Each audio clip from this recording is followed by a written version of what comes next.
You are listening to the World Cup preview on the Commentary Hub.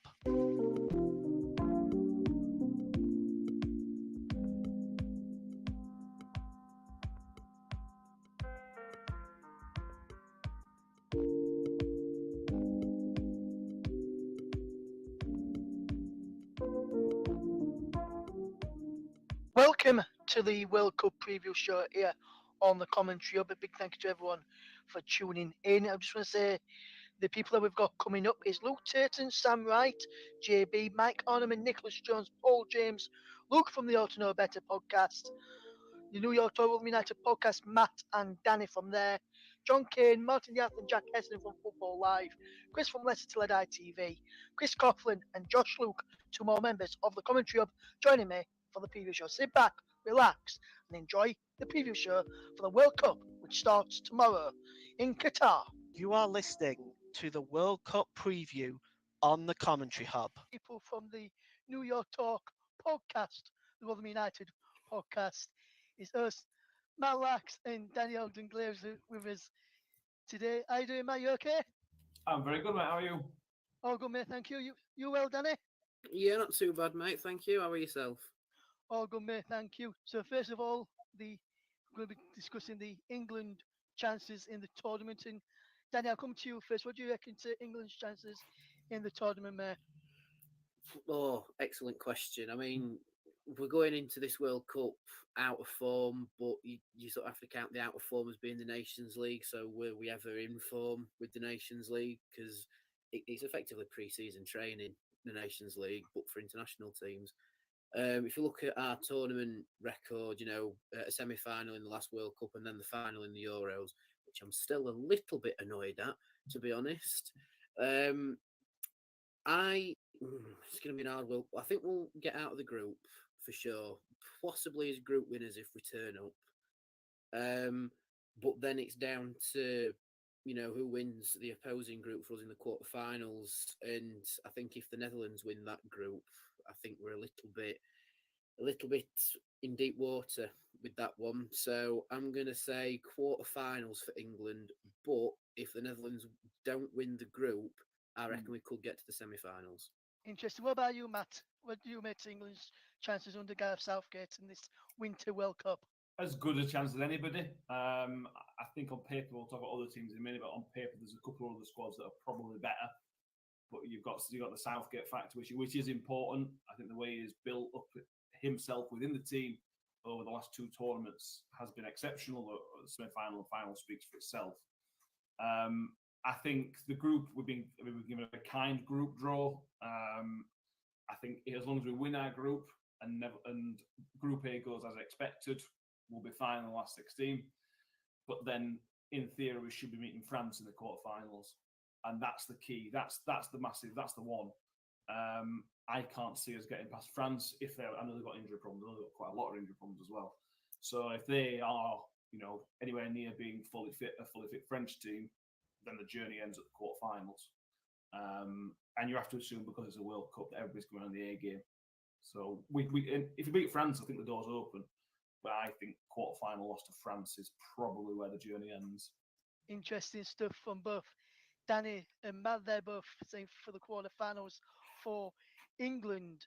Now, Matt, I'll come to you first on this one. Wales, Rob Page's Wales, Gareth Baleton, major tournament, probably one of his last major tournaments for his country. How do you think Wales will go on in the World Cup?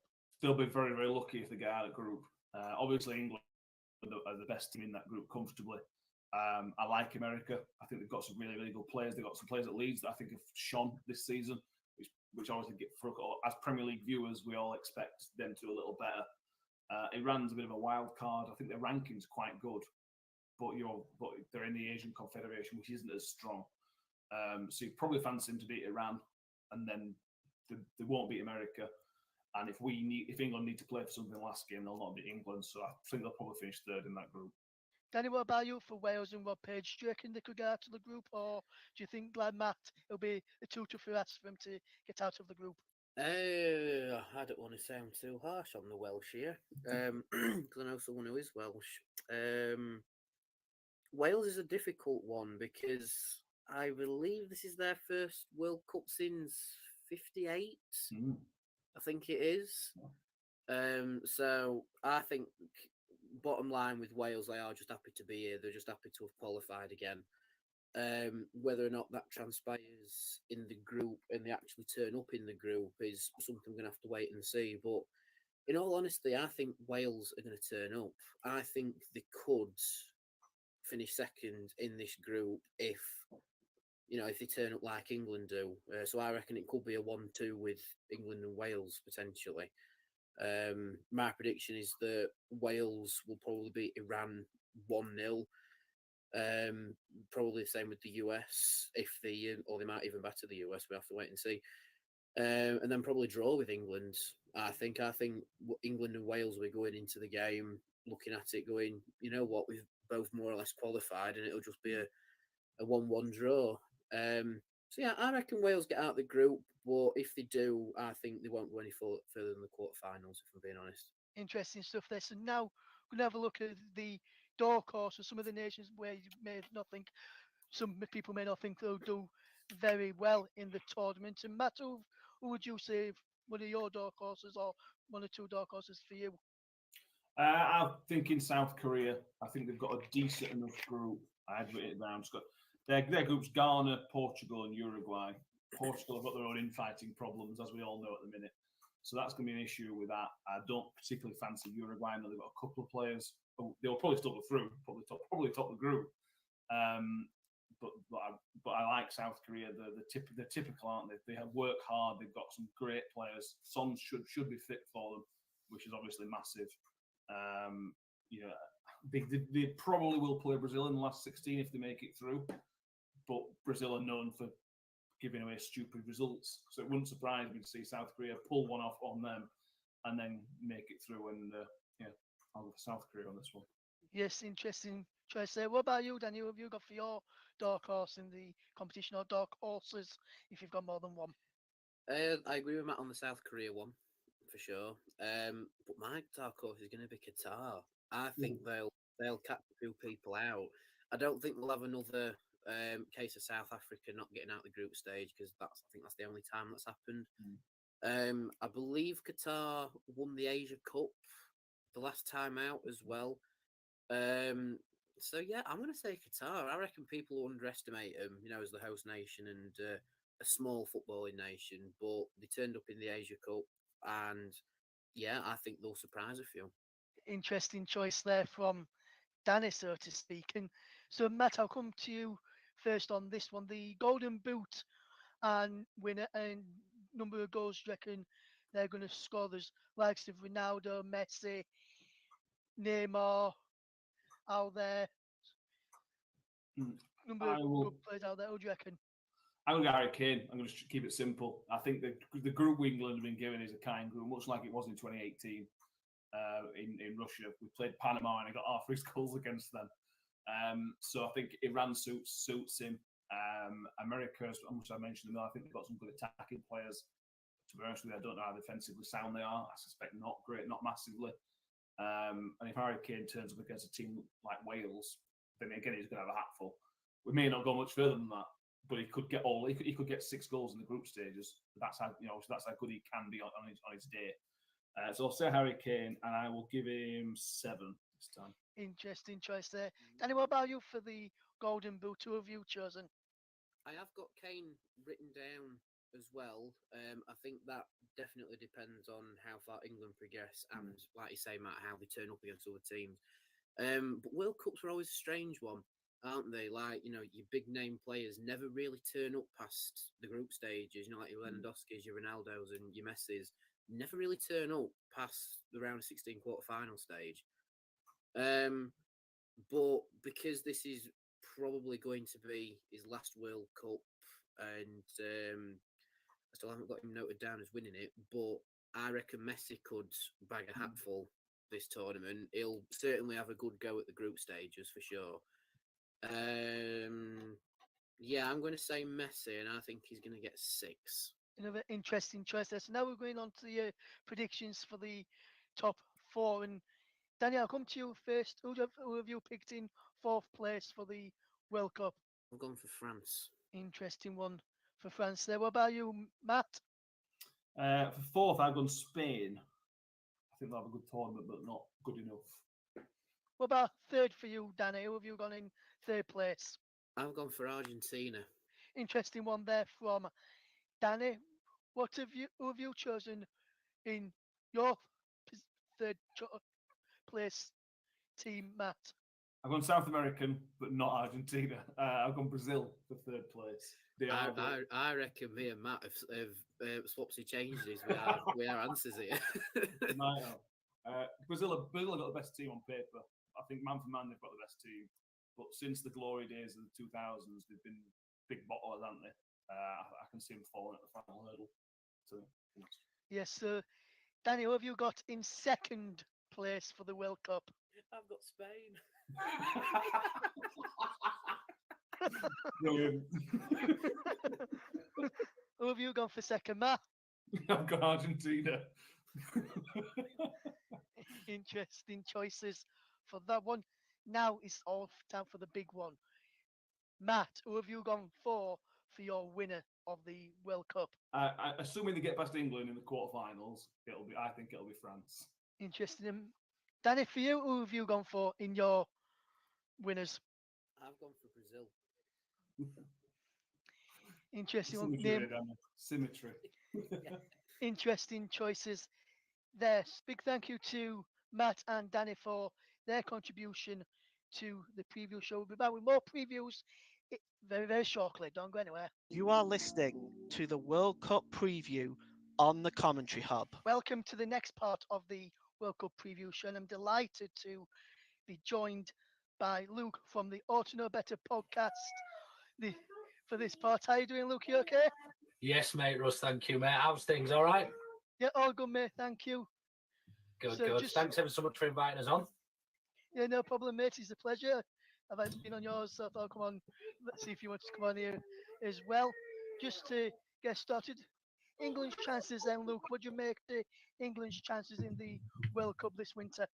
I have to be honest, Russ, and I know when you messaged me asking me if I could do this, I have to be open and I have to be completely honest. I am the least enthused about a World Cup I have ever been since I can remember.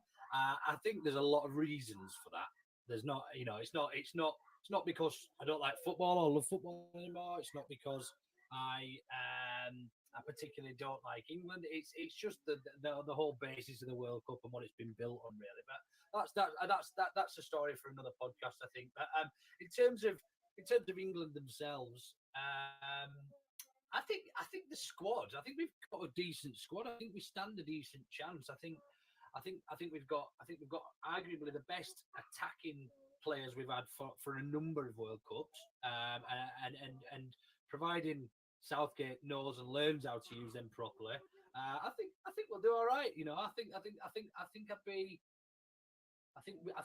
think we'll make it to the quarters. I'd be shocked if we got past the quarters, and I'd be shocked if we didn't make it as far as the quarters. Yep. So Wales, on the other hand, how do you think what Page will do with his Wales squad, and relax the Gareth Bale who's looking for this tournament? Wales. Well, I have to be honest. Like, I wouldn't mind Wales doing all right. I just can't see them doing much. If I'm honest, I think they've got a tough group with us in it. I think we'll top the group, but I think USA will probably finish second in our group, and I think they'll go out at the group stages. And I mean, we all know what happened at the Euros with Wales, which was a bit of a Cinderella story, shall we say? And look, I hope they do come out of the group. I just think we'll be too good for that group, or should be too good for that group. And I think USA are obviously up and coming. Some great players from our team as well, Russ. That we'll be marching and shouting for. But also for Wales, there's one or two, I think, as well. So yeah, look, I hope Wales do all right. I would like Wales to finish second. I still think USA will be stronger than Wales, though. Yes, and if you look at potential dark horses for the tournament, Luke, none of those were expected to get that far. Who do you reckon could be in that bracket for you? I think America. I think USA. I think we I think they're underrated. I think they've got some fantastic players. I mean, we've got arguably two of the better players, and we've seen how good those players can be on their day in Aronson and Tyler Adams. So they've got I mean, you had Pulisic to that story, and one or two other exciting players. I think they've got George Weah's son or nephew playing for them as well. Is it Timothy Weah? They've got look, I watched them a couple of times when Aronson signed for us, and I stayed up watching them in a couple of friendlies, and they looked good, man. They were playing South American sides, and they look decent. They've got a lot. I think one thing they are missing is an out and out 9 USA, but I do still think that they'll push a lot of teams. I think we'll draw with them in the group stages, England, but I just think we'll beat Wales and Iran quite comfortably, which will see us top of the group.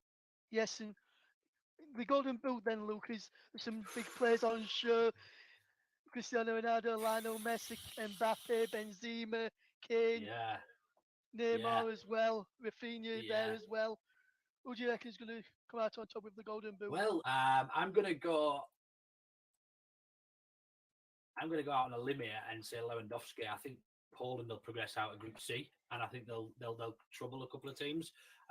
If they do progress as runners up, I think they play France, if I remember correctly, and I think that'll be a good game. I think Poland will score a hatful in the group stages, though, playing Saudi Arabia, Mexico.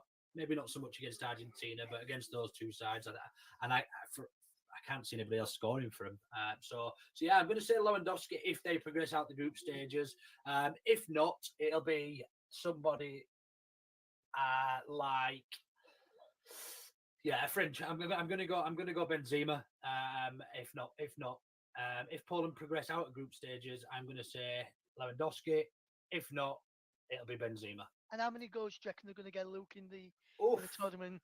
What's the record? It's held by the German, and is it Muller or closer? Is it maybe who holds the record of? Is it something like 9 or 10 or something like that in a World Something Cup? like that, yeah. Yeah, I think that'll be broken this year. I think there's a lot of weak sides in this World Cup. Weaker sides when you look back at previous World Cups and prior World Cups. There's obviously an additional round in comparison to ages and ages ago, but I'm gonna say 10 goals is going to be the Golden Boot winner. Yes, so now we're going to look at your predictions for the top 4 then, Luke. So who do you reckon is going to finish 4th in the World Cup this winter? So I've not looked into it, Russ, in too much detail as to who can play who. But what I will give you is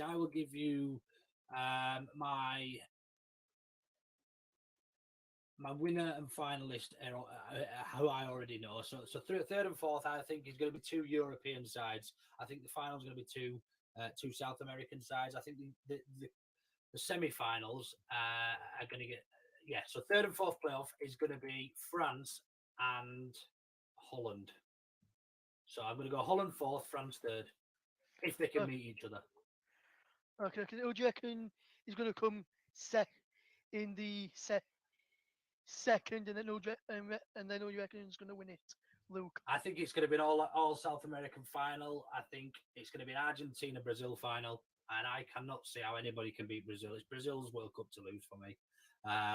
I'm not sure if they can meet before the final. I'll just have a quick look. They can't. So yeah, I can see. Also, it doesn't look like Netherlands can meet France either, so my predictions might be right. So, Argentina and Brazil final, with Brazil snatching it in the final. I just think they've got far. You look at their starting lineup; it doesn't even include Rafinha. I mean, their best 11 doesn't include Rafinha, and Rafinha has been absolutely outrageous for them. So yeah, I just can't see. You look at every single position in Brazil. I mean, they've got choice of 2 goalkeepers that are absolutely world class. They've got world class backup in pretty much every position, if not starting. So yeah, Brazil's to lose. They might get beat. We saw what happened with them when they played. Was it France when they got beat 6-1 or something stupid, and they got absolutely hammered, and nobody expected it. Was it France a couple of years ago? I'm not sure. I think it might have been Germany. I'm not 100% sure. It was Germany. Yeah, it was Germany, and they got an absolute hiding, and nobody expected it, nobody at all. So they have got the potential to do that, but on paper, mate, I cannot actually see how Brazil get beaten this World Cup. They've just got so much flair and strength in depth as well. Casemiro, Neymar. They've got Paqueta. They've got everybody pretty much that's any good. Yep. So just thank you very much there to Lou from Ought to Know Better podcast for his thoughts on the preview. We'll be back with some more previews. You are listening to the World Cup preview on the Commentary Hub. Welcome to the next part of the World Cup preview show. And this time I'm joined by three wonderful guests and three of the people you'll hear on the channel this winter. I'm delighted to say I am joined by Nicholas Jones, Mike Ornament, and Paul James. First of all, hi Nicholas, how you doing, my friend? You okay? Hi, Ross. Uh, I'm doing good. How are you? I'm good, thank you. I'm also joined by Paul James as well. How you doing, Paul? You okay, mate? Hi, Ross. Hi, everyone. I'm well, thank you. And just feeling a little bit under the weather this morning, but otherwise I'm fine. Oh, I guess it's afternoon where you are. And Mike, how you doing, my friend? You okay? Yeah, good, thank you. Yeah, it's strange, isn't it, with this World Cup? Obviously, saying there regarding the World Cup happening in winter, but yeah, all good, mate. It's going to be a real interesting tournament. Anyway, I'm looking forward to it and seeing how it all pans out. Yeah. Indeed, my friend. Indeed, we're going to discuss I think England's chances are going to be for the World Cup, Wales as well, being the home nations, and then your dark horses and the Golden Boot winner, and then your fourth to first winner, the top four for the World Cup as well. To start off with the England chat, I'm going to come to Paul first of all in this one. And Paul, England chances in the World Cup under Gareth Southgate. What do you reckon to England's chances in this World Cup? Well, the draw has been very kind to them, that's for sure. I do expect them to win their group. I'll be very surprised if they don't, given the teams that are in there. I think Wales might push them close. I think it'll be personally, I think that England will win the group. And then, of course, they're going to more than likely end up with Senegal or Ecuador in the next round. The trouble is they'll run into France possibly in the quarterfinals, and that's where it'll all come to an end. The only thing that will be coming home in this World Cup is the England national team, I'm afraid. Nicholas, what about you? What do you reckon to the England chances for the World Cup this winter? It's going to be a tough one, I'd say, and I kind of agree with what Paul mentioned just now. I'm thinking they'll probably go as far as the quarterfinals. They might achieve the semi-finals just like they did in Russia, but I don't really know. They'll top their group certainly. I think it's going to be a very close second between Wales and the United States. But we'll get to Wales in a moment. That we will, my friend. And Mike, England chances for you, my friend. How do you think the three lines will do under Gareth Southgate? Yeah, I have to agree as well. When I had a look at it and kind of put my sensible hat on rather than my England hat on, I think quarterfinals is realistic. Really, obviously coming up against France. And France obviously are going to have a real load of talent in their ranks and in their squad as well, and it's going to be too difficult for England. I'd love to see England go all the way, but I don't see it happening personally. Yes, so that's the thoughts of Paul, Nicholas, and Mike on England's chances in the World Cup. Let's go to Nicholas first on this one. And Wales, Nicholas, how do you think what pages Wales side will get on in the World Cup this winter, my friend? To get to the World Cup after such a long time is an achievement in itself for Wales, but they'll probably. I think it's going to be a close run thing between them and the United States for second place in the group. As for how far they'll go further, I'm possibly looking at round of 16, where they'll be against a group winning. They'll be against the group winning side, I'm sure. But Wales did surprise many at Euro 2016. So I think they're going to give it. I think they're going to give it their all. Wales. Mike, yourself for Wales, what do you reckon, my friend? for me, it all depends on the performances of Gareth Bale and Aaron Ramsey and how they stand up to it, and obviously, you know, what Wales can do there. You know, they'll finish second in the group, I think, behind England, and probably just ahead of the US as well. And then the next round after that, where they're facing probably Senegal, sorry, or Ecuador, I probably see that being when they drop and when they leave the tournament. Personally, yeah. And Paul, yourself regarding Wales, what do you reckon to Rob Page's side's chances in this winter's tournament? Yeah, pretty much to echo what Nicholas and Mike said, it's obviously a wonderful achievement for Wales to get there. Um, I do think they'll qualify from the group in second place. The trouble is I think the Netherlands will win Group A, so of course that would mean Wales that will run into the Netherlands, and I think that's where it will end for them. But I really have to take my hat off to them. They've done just to get there is a wonderful achievement in and of itself.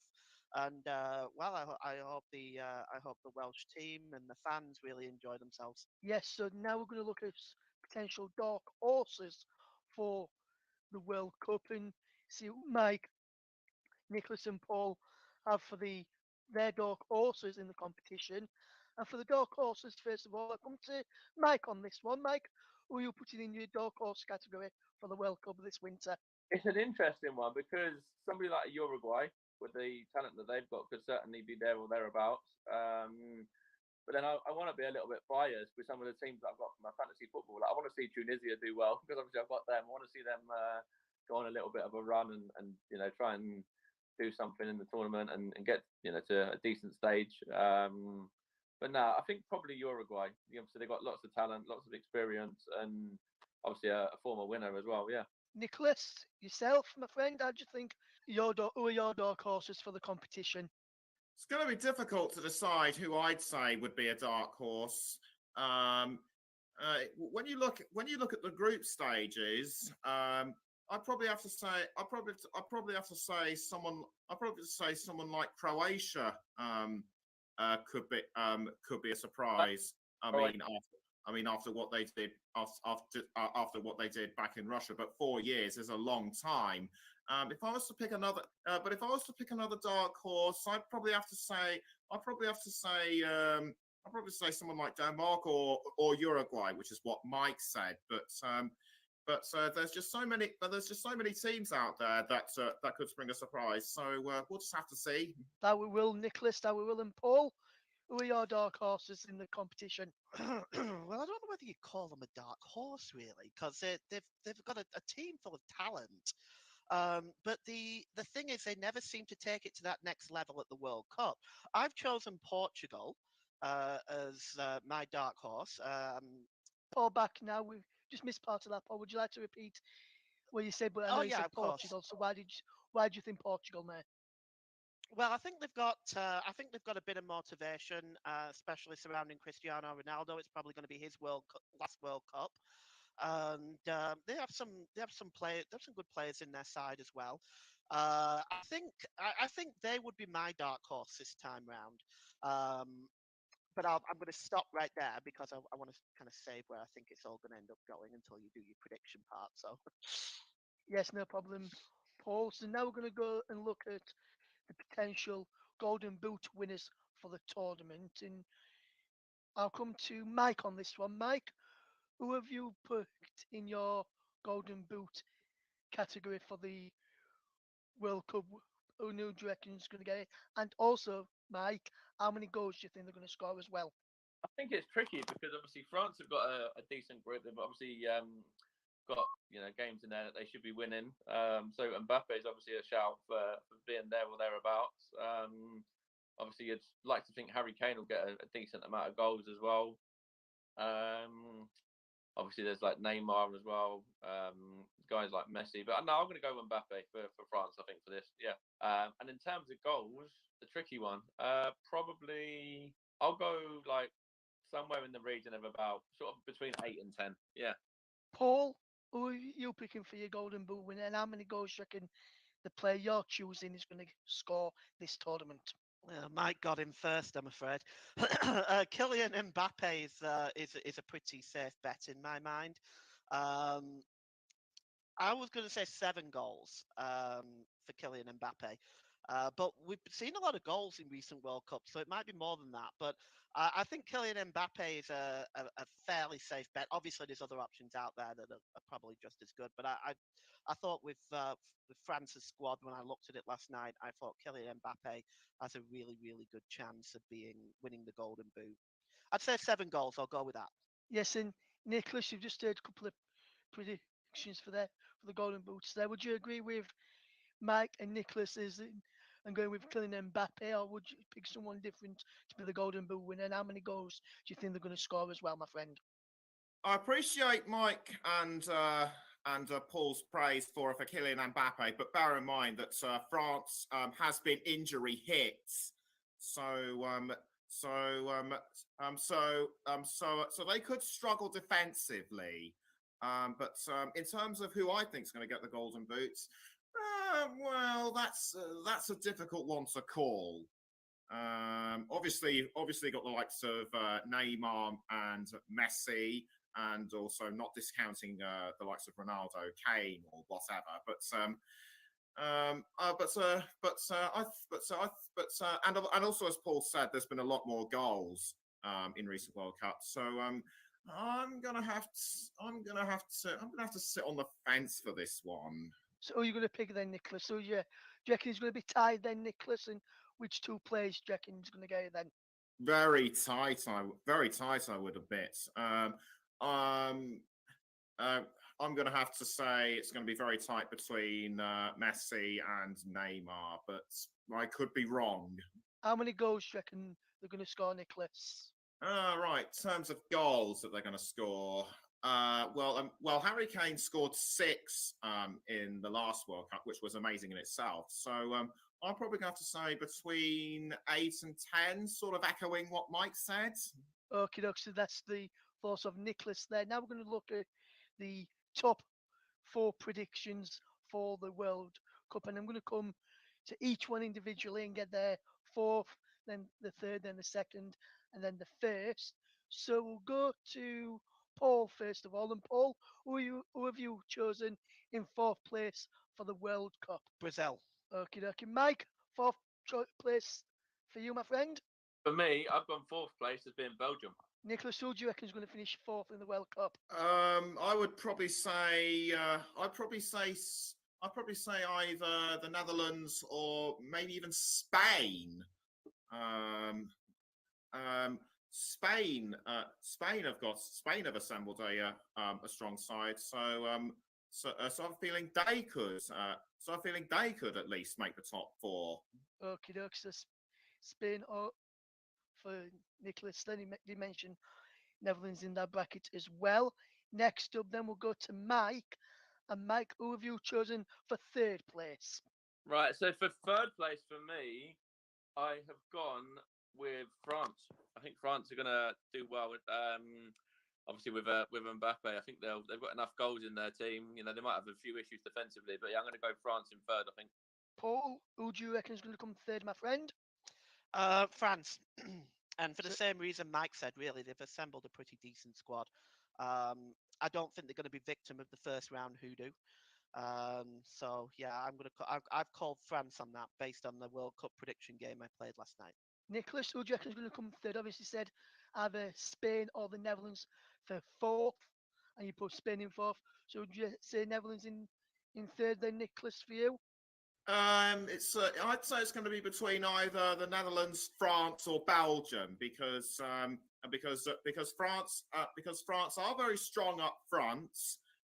Belgium could be ones to look out for too, and I wouldn't put it past the Netherlands to make the semi-finals. Okay, thank you very much there, Nicholas. So we'll go to 2nd place now, and we'll go to Nicholas first of all. And who do you reckon will come 2nd in the tournament, Nicholas? I'm gonna go for Argentina because they've assembled a strong side together. I think they'll make the final, but they just might not get it. Okay. Paul, 2nd for you, my friend. Do you agree with Nicholas on that one? I chose my dark horse as Portugal. to be runners up. Mike, would you agree with Nicholas in Argentina to come second, or would you agree with Paul and put Portugal in second? Who have you got finishing runners up in the World Cup this winter? I don't agree with either, actually. I've got Brazil as my runners up. They're my second place team. Okay, so Brazil in second for Mike Ornament then. So let's see who each of them will get into their winners spot. So we'll go to Nicholas first. And question to ask you, Nicholas, do you think he's going to come home? Do you think the World Cup's coming back to England? Have you put England as your winners? No, I haven't, because there are teams that I would say are stronger than they are. It'll be a miracle if they make the final. I should say. I don't mean to sound I don't mean to sound negative at all, but I think they're going to have a hard time getting through to the final. So, but in terms of who I want to pick as a winner for the final, it would surely have to be Brazil. And if they do win, it would be a good way for Neymar to go out. And as I mentioned with Argentina being second, the romanticist in me would like to see a Neymar Messi final. What a match that would be! Absolutely, Nicholas. Absolutely, my friend. And we'll go to Paul next. Paul, who have you got down as your winners of the World Cup?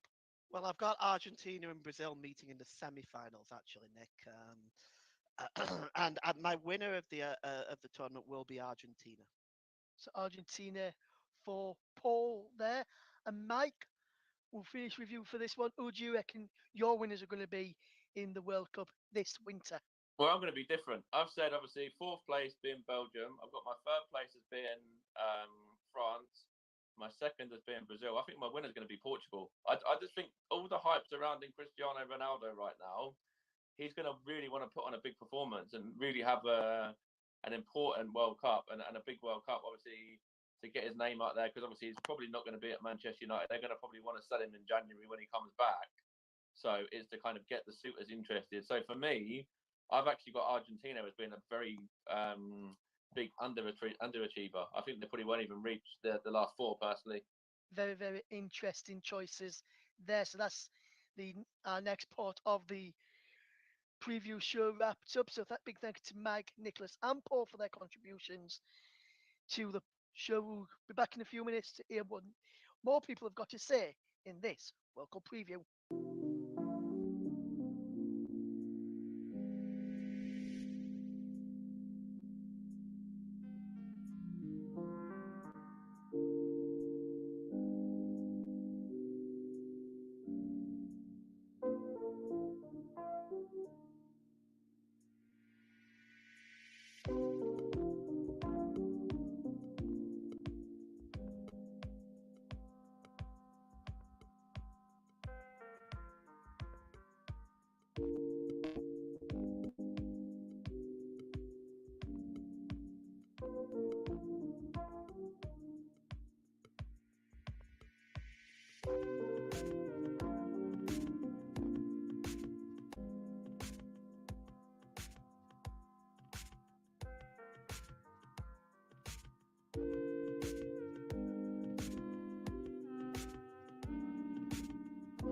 You are listening to the World Cup preview on the Commentary Hub. I'm joined on this part of the preview by three brilliant guests, I like to call them. We've got Luke Turton, Sam Wright, and JB as well. Luke, how are you doing, my friend? You okay? Yeah, not too bad, not too bad. Good. How are you doing, Sam? Yeah, really good, thank you. Nice to see you all. And how are you doing, JB? I'm okay. I'm all right. Yeah. Good. So we'll start off by looking at the England's chances in the tournament first of all, and I'll come first to you on this. Sam, how do you think England's going to fare in the World Cup this winter? I'd like to be optimistic, to be honest. I think that looking at the selection, I don't think it's as bad as what people are saying. I think a lot of people are asking for James Maddison, and Madison obviously is going. I think there is some debatable decisions, but I think that largely the selection's not too bad. Obviously, we've done really well in the last couple of tournaments. However, I think the Euro is a big missed opportunity. Yeah, so I was just saying about obviously the last couple of tournaments, England have done really well. But I think that the mood around the camp's been a little bit, and especially in the fan base, has been quite low in the last few months with the results and the performances. And obviously, Southgate seems to be under a lot of pressure. So if England don't do well in this tournament, particularly in the group stage where they've got a very favourable group, I do fear for Southgate. But yeah, I'm feeling quite confident. I don't think we're going to win it. I think there are teams that are stronger than England, unfortunately.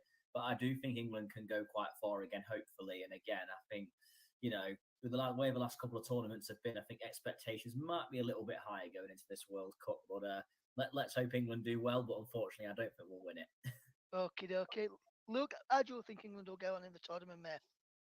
Well, Sam mentioned about those questionable choices in the squad, and I look at it and I think if you're picking a player that has hardly been in form for 2 years, i.e. Maguire,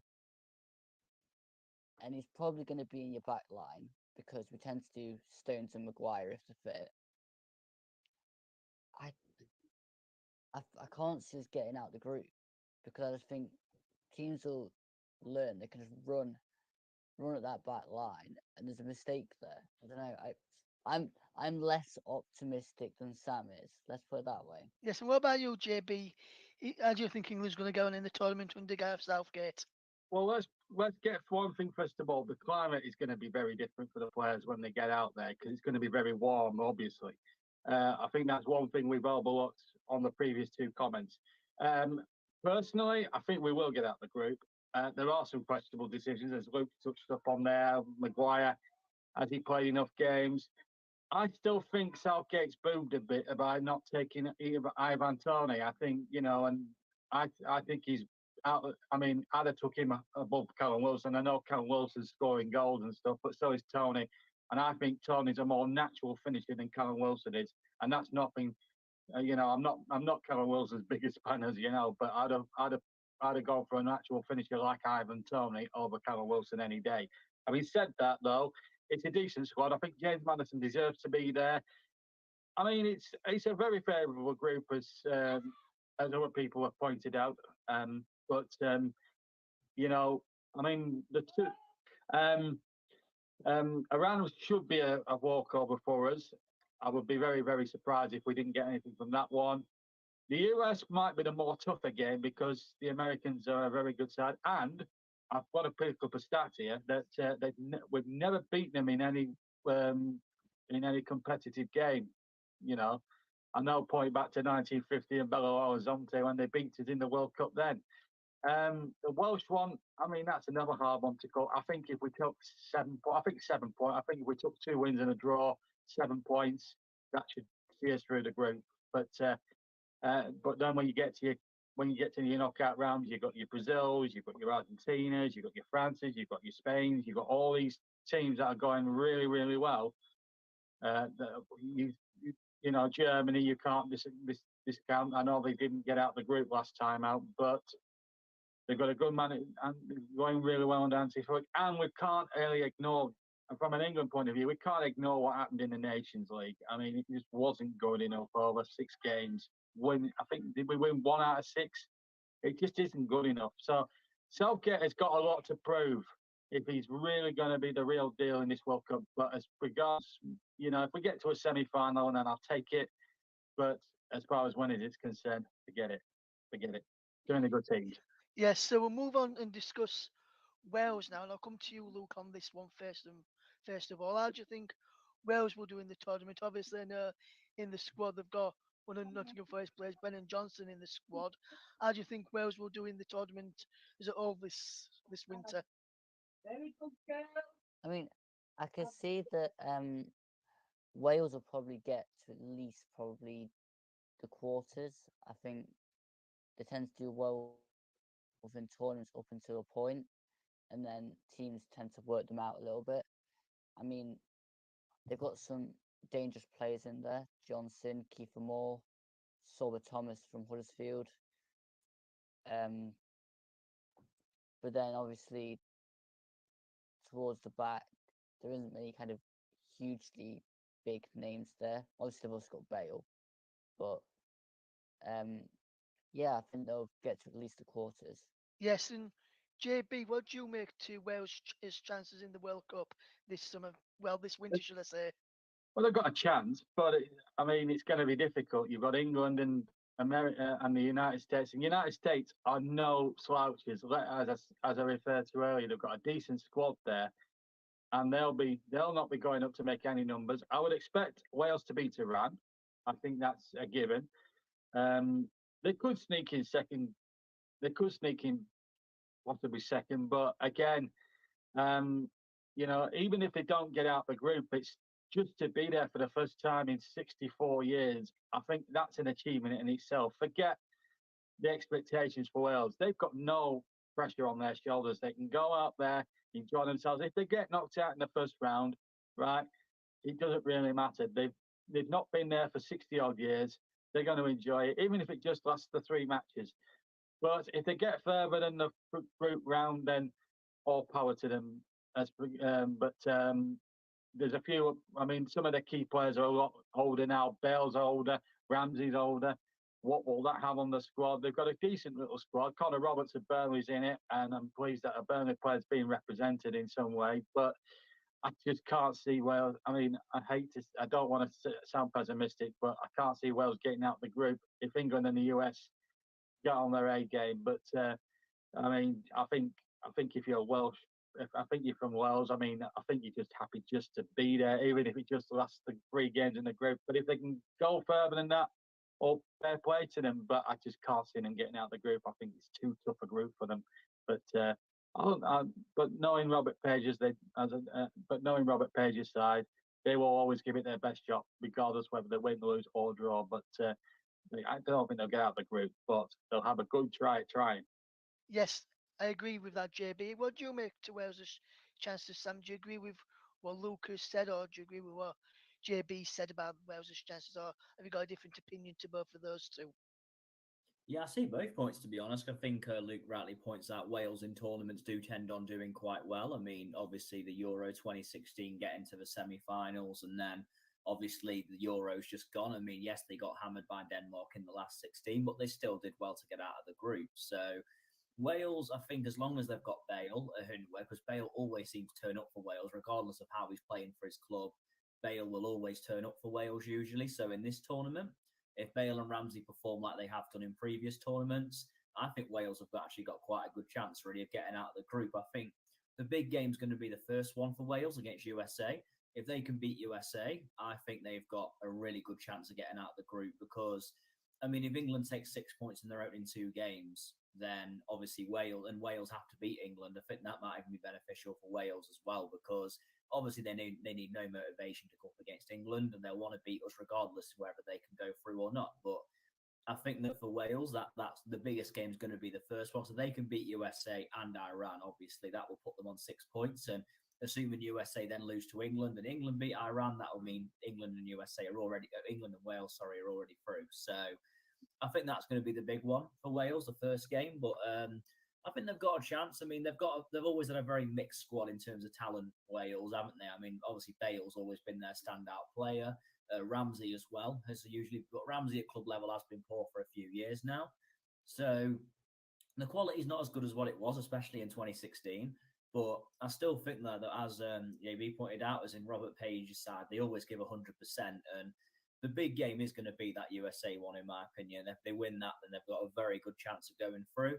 Even if they get out the group, I don't see them going overly far in the tournament. I think if they got the quarterfinals, it'd be a great achievement. But yeah, obviously Wales' first time in 64 years, I think it is in the World Cup. So the fans will make the absolute most of it, and obviously if they can get a good run in it, then that'll be a huge bonus.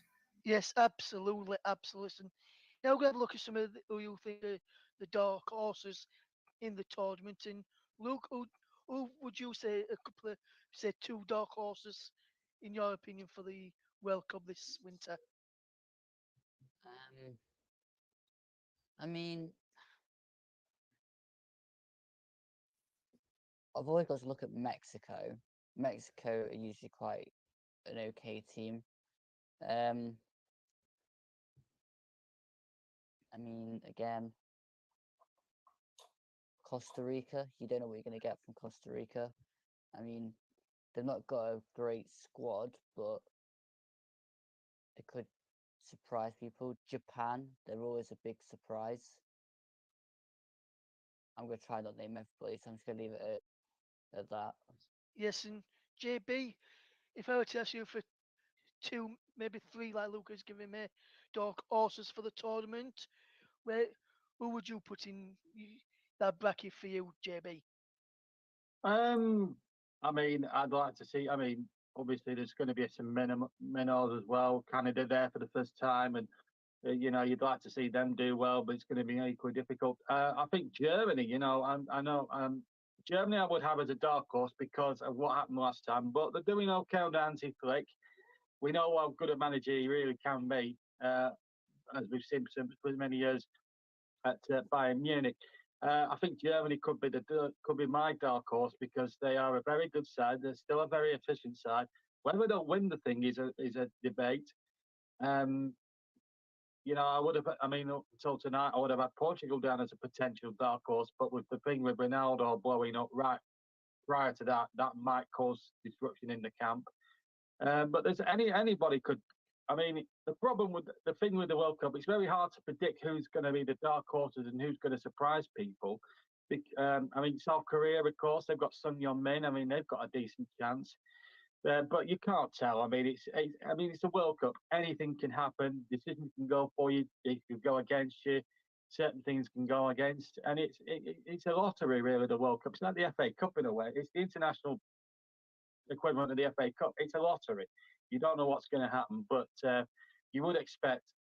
I mean, I would expect teams like I would like to see a couple of the African teams do well as well. That's always good. So you like to see teams from other continents do really, really well. But of course, you're going to see your Brazils and Argentinas and people like that up there challenging. Yes, absolutely, JB. And for you, Sam, who have you put that? Who would you have in the bracket of dark horses for the World Cup? I think there's a few teams that people are writing off, to be honest. I think Canada are the team that I've actually looked at and think they have a better team than people give them credit for. I don't think Canada will go overly far in the tournament, but I think that if they got to the quarterfinal, maybe there's usually one team who does spring a surprise. And I think for Canada, they've obviously got quite a difficult group as well. From what I think they're in the same group as Belgium and Croatia. So that obviously won't be easy, but I think that they've got a good chance, though, of doing well. I think Serbia are a team who a lot of people have underestimated. I mean, with Mitrovic having form in the Premier League as well, and also Vlahovic up top, and those two, when they play for Serbia, seem to work really well together. And of course, let's not forget Serbia got to the World Cup by beating Portugal. So, I think they could be a bit of a surprise team. And also in the same group as Serbia, there's Switzerland. And Switzerland always seem to get to the knockouts, but never really go any further. But I think this Switzerland team could do quite well this year. I think obviously they're in Brazil's group, so I think one of them will go out, but whichever one goes through in presumably second could do really well in the tournament as a whole. I think there's a few teams that, as I mentioned to you, that really could spring a surprise. There's always one team who goes further than what people expect, and but if I'm picking one dark horse, I'm going to go for Canada. I think they'll surprise a few people. Yes, 3 different people have given their opinions. There's no way you think for your dark horses as well. There'll be some more people coming on the podcast and the preview show later in this show. So next, guys, we're going to look at who you think is going to win the Golden Boot and how many goals you think they're going to get in the tournament overall. And I'll go to JB on this one first. JB, Golden Boot winner for you, and how many goals do you reckon the player is going to score? Well, I don't know. I mean, again, it's a lottery this World Cup, Mark, isn't it? Again, it all depends on who rises to the surface. I mean, you're going to look. I mean, obviously, our folks will be on Harry Kane. You look at Argentina, you look at Messi, Ronaldo, obviously for Portugal. But my pick would be one of the. I mean, I'd like to see possibly. I mean, I'm tipping Brazil anyway, but I think Vinicius Junior could actually set the world alight this year in this tournament. I've got a funny feeling that it will be his tournament, Vinicius Junior. He's come on leaps and bounds at Real Madrid, scored the winner against Liverpool, and again, my cover for the hub back in May. So I would say I'm going to put my head on the block and I'm going to just say Vinicius Junior. I think he'll score 6, maybe 7 goals in the tournament. I think he'll be the man that'll come of age like Mbappe 4 years ago. But you're going to get people, but there's going to be challenges. Harry Kane's going to be up there. Kylian Mbappe is going to be up there. Messi, Ronaldo, all these usual suspects. They're all going to be there. But I think Vinicius Junior will stand out, the top scorer, I think, in the tournament. I think he'll get 6 or 7 goals because I think he reminds me a bit of Ronaldo in 1998 to 2002, fearless and not afraid to take on any opposition and score. And I think that there's an element there, and I think he'll be the man to beat. I think Vinicius Junior will be top scorer with 6 or 7 goals, but he'll have stiff competition to get that boot. Yes, and Sam, what about you, my friend? Who do you think is going to get the golden boot, and how many goals are they going to score? I mean, there's a lot of options, of course, in this tournament. Obviously, you got to assume the person who wins it's going to go far in the tournament. I actually agree with what Jamie just said about Vinicius Junior. Obviously, with living in Madrid this year, I've had the pleasure of watching Real Madrid live a fair few times. And Vinicius Junior, when you watch him live, you really notice how good a player he really is, to be honest. And obviously, he really has come on the last couple of seasons and he really has turned into a top player. I kind of agree with Jamie's comparison with Mbappe from 4 years ago as well. I think that he's got that sort of feel about him, Vinicius, where he's really hungry. I think he's going to go into this tournament and they've got a group where Brazil are probably expected to win every game. However, I'm actually, for my golden boot winner, I'm actually going to go with Lionel Messi because I think with the tournament being probably, well, definitely his last World Cup, I think Messi's going to be so motivated and hungry to get that golden boot. And I think even if Argentina don't win it, I think they're going to go really far. And I just can see Messi having a tournament where he just absolutely explodes. And I think he'll end on 8 goals. I know he's maybe not as good as he once was, Messi, but I still think that this tournament is going to play it with all his heart. And obviously, the Argentina team's going to revolve around him. And I just think Messi's going to have a fantastic tournament. So I'm going to go with Messi with 8 goals. What about you, Luke? Golden boot winner for you, and how many goals? Gabriel Jesus, 8 goals. So that's the predicted golden boot winners. And now I'm going to go around you all individually now and ask you for your 4th to 1st prediction in the World Cup this year. So, Luke, who do you reckon is going to come 4th? Brazil. JB, 4th place for you. I'm going to go. I'm going to actually go for England if the draw is right and they get to the semis. I'm going to go England, I think. And Sam, 4th place for you, my friend. It's a difficult one. I'm going to throw a surprise in there and go for Switzerland. So, Luke, who do you reckon is going to finish 3rd and beat Brazil? Your pick for in the 3rd place playoff match? England. What about you, JB? Who do you reckon is going to come 3rd? I think it'll be Germany.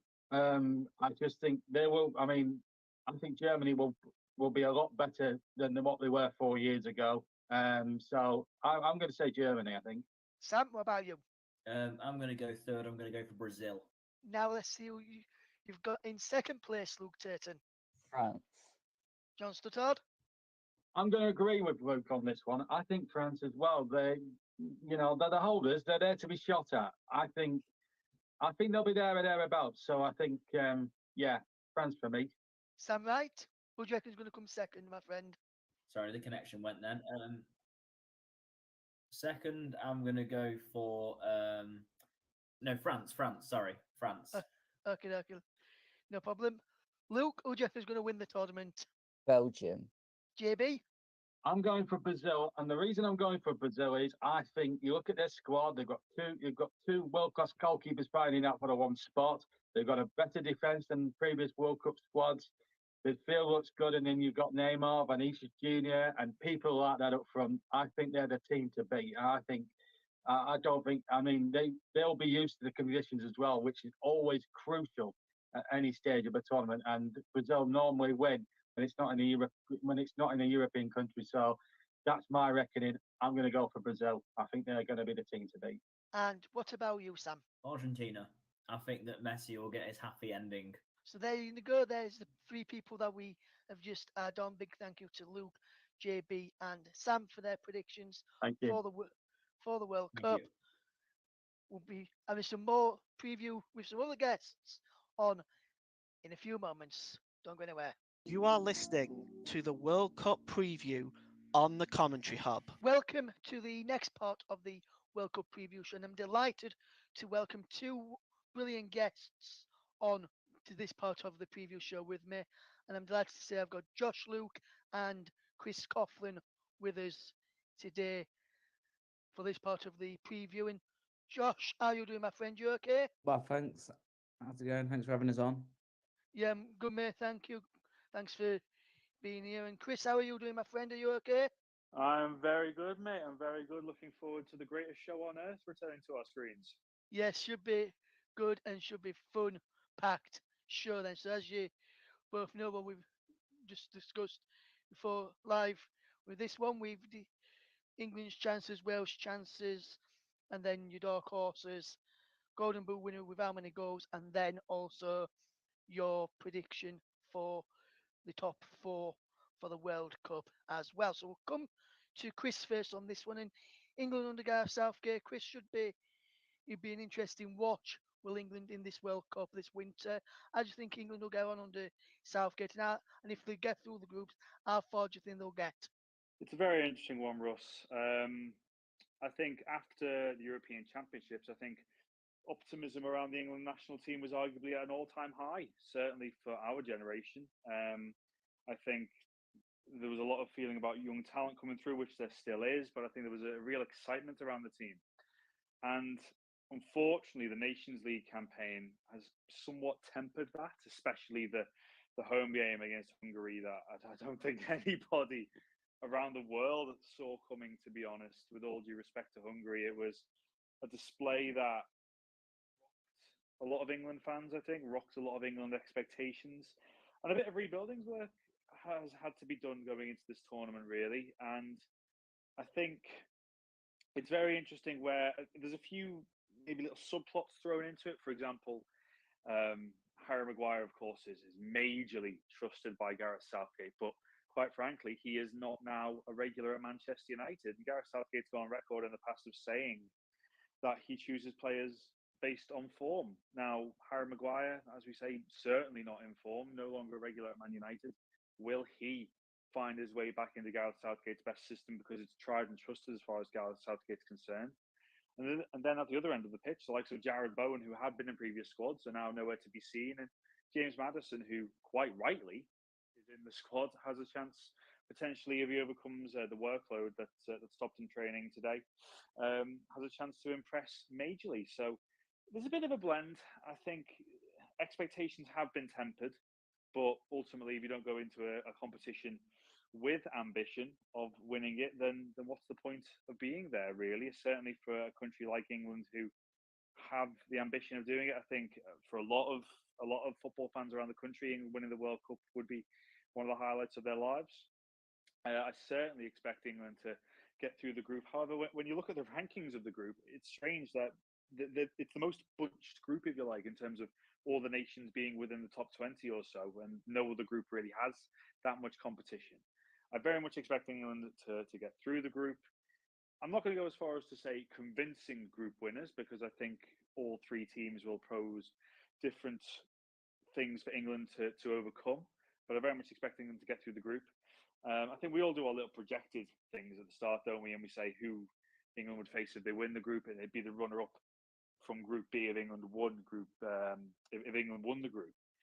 And that in itself is rather interesting, because now a case where Sadio Mane is out for Senegal, so you might have Ecuador and Qatar fancying their chances. So I very much expect England to win the group.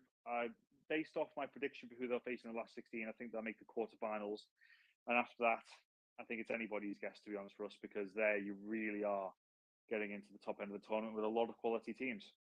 Absolutely, Chris, absolutely. And Josh, I'll come to you next on this one, my friend. And what do you make to England's chances under Gareth Southgate in the World Cup? And how far do you reckon the Three Lions will get?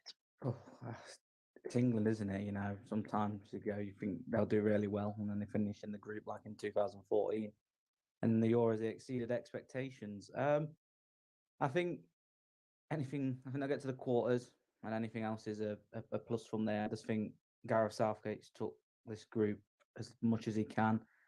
I feel like as Chris mentioned, he's included players like Maguire, who really hasn't had any minutes really playing Europa League and Carabao Cup games, which is not really testing yourself against top opposition. And then he went and said he didn't pick Tammy Abraham because he wasn't in form. So he's obviously got his favourites, and I think he'll die on that sword with like the likes of picking Maguire still. And Jordan Pickford performs well for England, but his form for Everton, he made a mistake at the weekend. Will he change his goalkeeper? Probably not. And hand on heart, I really do think he picked James Maddison because of the outcry from the media. I think, and you can't really go into it, but the squad numbers is, I think him, Callum Wilson, I can't remember who the other one is. They're like the 23 to 26. And obviously, normally a World Cup squad's 23-man squad. So I just feel like James Maddison won't get a game, or if he does, I feel like it's going to be like Grealish was in the Euros, where he'll come on the bench, off the bench, and do something, and be crying out to start, and he won't.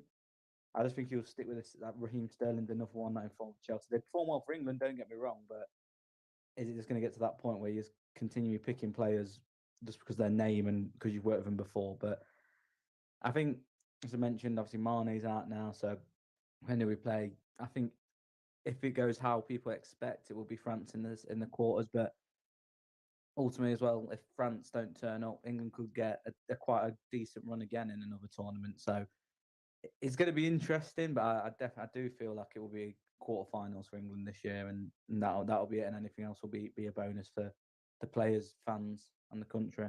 Yes, absolutely, Josh. Absolutely, my friend. I think some good, interesting points from both yourself and Chris there regarding England under Gareth Southgate and how the Three Lions will fare in the World Cup this winter. We'll look now and turn our attentions to the other home nation side in the competition in Wales. And Laura Page has done a fantastic job since becoming Wales manager and been Wales manager for quite a bit now, and has done a fantastic job with them. Gone to the first major tournament since 1958, I believe, the last time they got to a World Cup. So, how do you think Wales will do under Rob Page, Josh? Again, I feel like it's, for me, I'm one of the people who will probably say anything plus is a bone, if that makes sense. I think they'll just get out of the group. I think they've just got, Gareth Bale, who seems to turn up for Wales, and Aaron Ramsey, that them players who not necessarily, well, especially now Gareth Bale, but not necessarily the headliners in their league now. But when they put on that Wales shirt, they just seem to transform and become this, fantastic player and a fantastic team.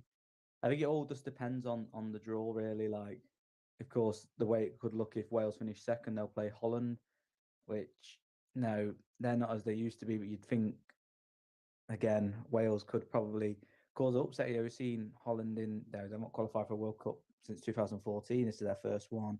In the Euros, they look really strong and then suffered that exit to Czech Republic. So there is chances for Wales, but I just feel they'll just sneak out the group, in my opinion. I think they might get something against England, depending on how England do, but maybe a point or something just to take them through, and then say the last 16 for them. But I think, as you mentioned, 1958 is a long time for many Welsh people in their lifetime to watch Wales at a World Cup. So I think they'll just enjoy the ride, even if Wales got hammered 5-0 every game. I don't think they'll mind, but it'd be interesting to see how they do. But definitely, I think they'll get out of the group, but not as far as the last 16 and onwards for me. Yep, interesting choice there from Josh for Rob Page and Wales. Interesting prediction, should I say.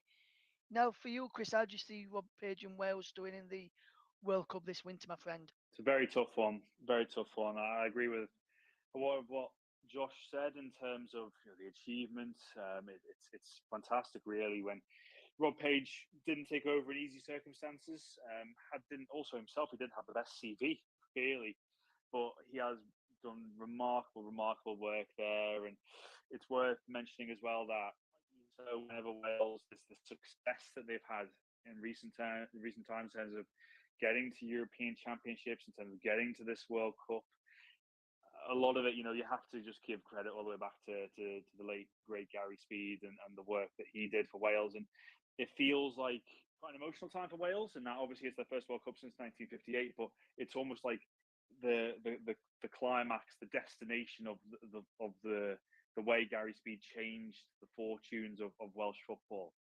And well, I think they have the potential to get out of the group. But they will, I think, it could arguably ride on their very first game against the USA, to be honest. But again, as Josh said, you've got Aaron Ramsey and you've got Gareth Bale, who haven't seen an amazing amount of club football. But you put that Wales shirt on them, and they are world beaters, especially at major tournaments. We remember Euro 2016, Aaron Ramsey getting in the team of the tournament, especially. Gareth Bale was incredible in the group stage that tournament as well.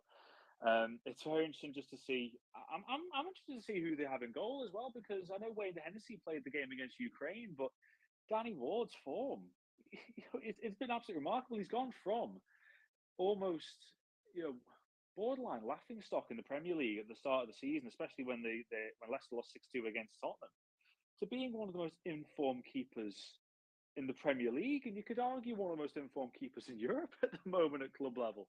That's going to be very interesting to see who's in between the sticks for Wales. But I do think last 16 is the best they can hope for. However, it's an interesting one. I think it's either Wales or the USA that get out of the group along with England. But I think that is genuinely a case of flipping a coin and seeing who they land on. But ultimately for Wales, it's a sign that they are moving in the right direction. It's an incredible achievement to qualify for the World Cup. And you could argue it's about beyond the World Cup for Wales, as opposed to a lot of teams focusing on this World Cup. Wales perform well at this World Cup, do the best you can do, and then it's about looking forward and focusing on the continuing development in terms of not waiting another half a century or so in terms of getting to the next World Cup. So Wales, they're not here for the ride, of course. I don't like saying that. But ultimately, whatever they can achieve at this World Cup, brilliant, as long as it then creates the legacy going forward for future generations. Yes, absolutely, Chris. Some great points made by both yourself and Josh regarding Wales there. So we'll now look at potential dark horse as someone who you think the media may overlook is to have a good run in the tournament and see how well you think they could potentially do. Josh, who would you put in your dark horse bracket for this one, my friend? Who would you say would be your dark horses? I think there's two. One's going to be a very surprising one, but I'll go on to that in a second. But the one that first come to mind was probably Uruguay. I don't think many pundits have mentioned them, but their team on paper's like really good. Like Luis Suarez, who again, big tournament player if he can turn up for them. To Edison Cavani, who you feel if they needed that goal at a certain point in the game could probably provide you with that, or a big part of obviously this World Cup, as in any tournament, will be if it goes to a penalty shootout. They've got experienced players who've been through that and can take a penalty. And as you look at the youngsters coming through, the likes of Darwin Núñez, he looks like he's finding his feet at Liverpool. So if he can carry on that going into the World Cup, Rodrigo Bentancur, he's looked fantastic for Tottenham the last few weeks. Federico Valverde, just that the midfield and the attackers for Uruguay look really good. I think at the back they've got a good experienced back line as well. Players who've played at major tournaments and are probably up and coming as well. But they, for me, depending on if all their players turn up, they could be one to watch. I won't say they're going to win the tournament, but they could get quite far and maybe overlooked. I think my second one, and people might probably be a bit surprised this, but I'm going to go for Qatar. I really feel like they're such an unknown quantity that people are going to really underestimate them. And with that news that Mane's not going to be at the World Cup now, it's going to give them a boost. You know, they're used to these conditions now. They're probably acclimatized to it. Whatever you think about the tournament, and obviously I'm not going to get into that because it's the political side of things, but the foundations they've built to try and get this like football roadshow all these years, I really do feel that they potentially could get out of the group. It's a really long shot, but just I think there's all them factors I've just mentioned, especially the climate. It's a World Cup that we've never seen before in the winter, but these players are used to this, like the temperature and humidity at this time of year. So could that potentially become a factor? And like I say, not many of the players, I can't think, myself personally, before the World Cup was coming out this year, your sticker books and on FIFA, etc. I didn't know any of the players. So are the teams going to have kind of that same mindset and think, oh, they're just here for money purposes, etc. So I think they could surprise a few. I really do. Interesting choices there from Josh, especially his second one, which will be very interesting to hear from as well. Chris, who have you put in your dark horses category, mate? And have you got one or have you got two, like Josh mentioned? Is two? Have you got two, or have you just got the one for you, mate? Or have you even got more than the two? I'll be honest. My very first choice was the same as Josh. Uruguay, a lot to like about them. Um, what I think for this World Cup as well, we're going to see so many swan songs at this World Cup in terms of players playing their last level international tournament. Luis Suarez and Edinson Cavani, of course, for our generation, they are two of the greatest forwards that I can recall seeing. Two of the most natural finishers as well. It's funny because I think, of course, who they choose, but it would not surprise me if it was Luis Suarez and Darwin Nunez up front. And I'm glad Josh mentioned Darwin Nunez as well, because I have seen a lot of him this season at Liverpool, and of course, it was somewhat of a frustrating start with the nature of his red card against Crystal Palace. But I tell you what, he is growing into life at Liverpool now, and a lot of what you talk about with regards to Darwin Nunez, people say the word chaos. Sure, that I'm the biggest fan of the use of it with regards to him, but look, he is such an exciting player, and he can score incredible goals. He's getting better at the close range finishing. You score his 2 goals against Southampton. Those are the kind of goals that Liverpool will want to see Darwin Nunez scoring, and it's great to see him kind of getting into that mold. But he's so good at the other stuff as well. He chases everything down. His interplay is getting so much better. His control, and I do think he could well be. I think he could be a great player for Uruguay this World Cup. I really, really do. And it's an open group. It's an open group. Portugal, of course, whether Ronaldo plays a part or not, a big part or not, we'll have to wait and see. It'd be very interesting to see how he gets on there. Ghana, South Korea, I wouldn't say that I'm thinking is going to run away with this group. So there's very much a possibility that Uruguay could win it. And just to pick on a few of Josh's points there, I was talking about this the other day about Qatar. Is there another nation in the history of the World Cup, maybe even before social media became a thing, that if you went to the average person on the street, and this is with all due respect to Qatar, if you went to the average person on the street in England and said, name a player from the Qatar squad, could they do it? Most people probably couldn't. I think the player I'm aware of the most of is Akrem Afif. He was a major player when they won the Asian Cup against Japan back in 2019, and he is seen as one of the top 2 players in the Middle East. So he is by far and away their crown jewel for Qatar. And again, a bit like Josh, you can't write off Qatar because you don't know anything about them. So they could well be quite a quantity. I'm just looking through as well. I always like to kind of back an African team, see how the African teams do. I mean, that's mainly because when Ghana didn't get through to the semi-finals in 2010, I can't blame Luis Suarez for what he did, punching the ball off the line, because we would all do the same thing. But I like to see if a team can do well. And in the absence of Mane, maybe the likes of Cameroon, who performed well the last AFCON, they could maybe do well. Ghana with Tarek Lamptey, I think he's a wonderful player. And Yaki Williams as well. They've got a few new recruits, if you like. And yeah, I think horses, there's not a lot that I could actively say would go on and stand a chance of winning the tournament, but there are certainly teams that I think can cause sides a lot of problems, and they're the teams that I like the look of the most. As well, I really, really hope Alfonso Davis is fit for Canada, because I'm really glad they're there. I think they've got a really exciting young generation coming up, co-hosting in 2026 as well. So there's a few names thrown out there. Yeah, I think if I had to choose one team I'm going to class as a dark horse to cause problems, I've got to go for Uruguay.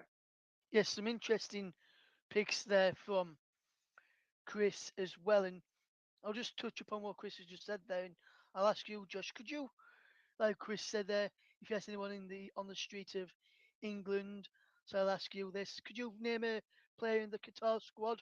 We are actually searching up who's in the in the World Cup squad for him. If I just asked you right now, name one player in the Qatar squad, could you do it?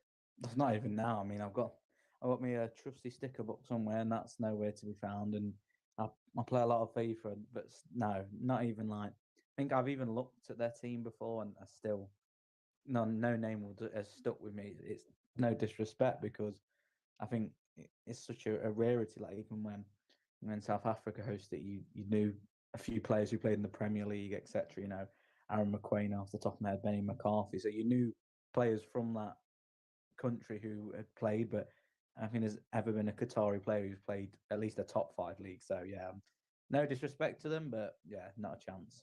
Interesting stuff there. So now we're gonna have a look at the Golden Boot winner for you both now, and I'll come to Chris on this one first. And Chris, I just want to ask you who you reckon is going to win the Golden Boot in the tournament, and also Chris, if you can, let us know the number of goals you reckon the player's going to score as well. Kylian Mbappe. He was the player straight away when I looked at his group as well, because that first game against Australia at the World Cup Fantasy Football, and my captain is very much torn between Lionel Messi against Saudi Arabia and Kylian Mbappe against Australia, because I think he can feast. I really do think he can feast in this scenario. I think he is so good at all levels, and a lot of people can say, "Oh, when you're playing for PSG, you're expected to score goals." Mbappe's shown it in the Champions League that he scores against pretty much any opposition he comes up against, and he can do things on his own as well. And I think I know he is very much my favourite in terms of winning the Golden Boot. The record, another Frenchman actually, Just Fontaine back in 1958, and that was 13. A lot, really, for one World Cup. You look at Miroslav Klose holding the all-time record of 16, and I'm not quite sure that Mbappe. I think he could get. I think he could get close to double figures. I think he could easily get 6 or 7 at this World Cup. But I honestly think Mbappe run riot on his day against most opposition. So I'm going to go for Kylian Mbappe to get at least 7 goals in this tournament. Interesting pick there, and we'll come to you now, Josh, on this one. Who would you pick as your winner for the Golden Boot? And also, how many goals do you reckon the player's going to score as well, my friend? Yeah, well, Chris mentioned him just a second ago. He didn't know to cat out. I'm gonna go for Lionel Messi. Me, I think he's just written his, last World Cup. Well, probably will be his last World Cup. I can say he struggled last year, but his numbers wasn't up to they were used to. He set the bar so high at PSG last season, but this season he's just been on fire. Depending on which way you look at it, is he the greatest player of all time? People say yes, people say no, but if he gets that World Cup as well, that'll probably solidify that. And I think that hunger is going to drive him forward just to score as many goals as you can. I mean, I don't want to make it all about Cristiano Ronaldo as well, but when he's floundering the way he is, in the media at the minute and not getting games from Man U, like how, from a Messi point of view, how nice would it be just to go and win that Golden Boot? And I think Argentina will go quite far, as we'll probably mention a bit later. Favourable opposition in their first game. I just feel like he's gonna do something. I don't know exact number before you ask. I'm just gonna say I think if I said any, probably about 6 or 7. I'm just gonna say 7 for the sake of it'll be a number that not many people hit at a World Cup. People are lucky to score that over 4 or 5 tournaments. So I just think he's gonna do something that no one's expecting before. He's like his last ever World Cup, if you will. I will mention as well, I was very tempted by Karim Benzema as well. I think back in that French squad and what he did last season in the Champions League against the big teams, single-handedly won it for Real Madrid, if you will, and won the Ballon d'Or. But if I had to pick one of the two, my money would have been on. Well, it will be on Messi if I was a betting man. Yes, interesting choice there from Josh. So we're now going to go through and ask Josh and Chris for their predictions for the top 4, and we're going to start off in 4th place. So we'll go to Josh first on this one. And Josh, who do you reckon is going to come fourth and lose out in the third place playoff? I'm trying to work out the route of it. I can't remember who's going to be in which bracket again. So just bear with me. I'll have a quick browse to see who's in which group, just so I can double check. So yeah, I do think I'm going to back myself with a dark horse. I do think Uruguay could potentially get this. I'm going to go for them in fourth. I think they'll just miss out. They've just got something at the minute, and I've properly sat down and thought about it. So yeah, I'm gonna back them, and I'm gonna go fourth. I was tempted with Belgium in that as well, but I just think Belgium's golden generation has probably just gone now. So that's why I'm gonna go for Uruguay. Yes, who have you gone for, Chris, to come fourth, my friend? Who would you pick to come fourth in the World Cup? I'll be honest, guys. With these predictions, I'm trying to have I've got a bit of a head versus heart battle here because I have a dream final. And I'm pretty sure it's a dream final that a lot of us have in our heads as well. It's such a tough one. I mean, I'm looking at the format at the moment in terms of who the likely teams that could get to this stage are, and in my predictions are kind of as it stands at the moment. I would say that I'm probably going to go for. It is a tough one because I'm thinking along the same lines as Josh as well in terms of Uruguay potentially winning that group and then going into it. But I'm going to go. I do think Portugal would well sneak the group. I'm going to go against my heart because I want an Argentina-Portugal final, but I'm going to go for Portugal fourth. Interesting choice there from Chris, with Portugal to come in fourth. So we'll go back to Chris now and ask him, Chris, you've just said Portugal are going to finish fourth. Who do you reckon is going to beat them in the third place playoff? Well, if my predictions are fruition, then the other semi-final will consist of Argentina versus Brazil. And on this occasion, I am going to let my heart rule my head, and I'm going to say that it'll be Brazil that end up in the third place playoff and win it. Interesting pick there from Chris.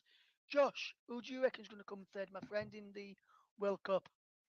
Oh, I'm gonna go the flip side, and I think Argentina. I just think I mentioned before, like obviously Messi wants to win it, etc. But there's just something missing in that squad. I think there always has been. Like, the attacking quality they have is second to none. I don't think they've got many standout defenders, and I think looking at the two teams that I've picked to win or play each other in the final, probably sense why I picked Argentina to finish third. So, but I think if it did come down to that and they played Uruguay, then I think Argentina just have that bit of quality, and Messi would take a third place medal if he had to pick anything at the lowest he could get. So yeah, I'm going to pick Argentina for me. If I've worked it out correctly, I hope I have. Interesting choice there. So now we're going to have a look at who they reckon is going to come second in the World Cup. Then, and I'll come back to Josh on this one. And Josh, second for you, my friend. Who do you reckon is going to come second? Like I say, if I've worked this correctly, I really hope I have.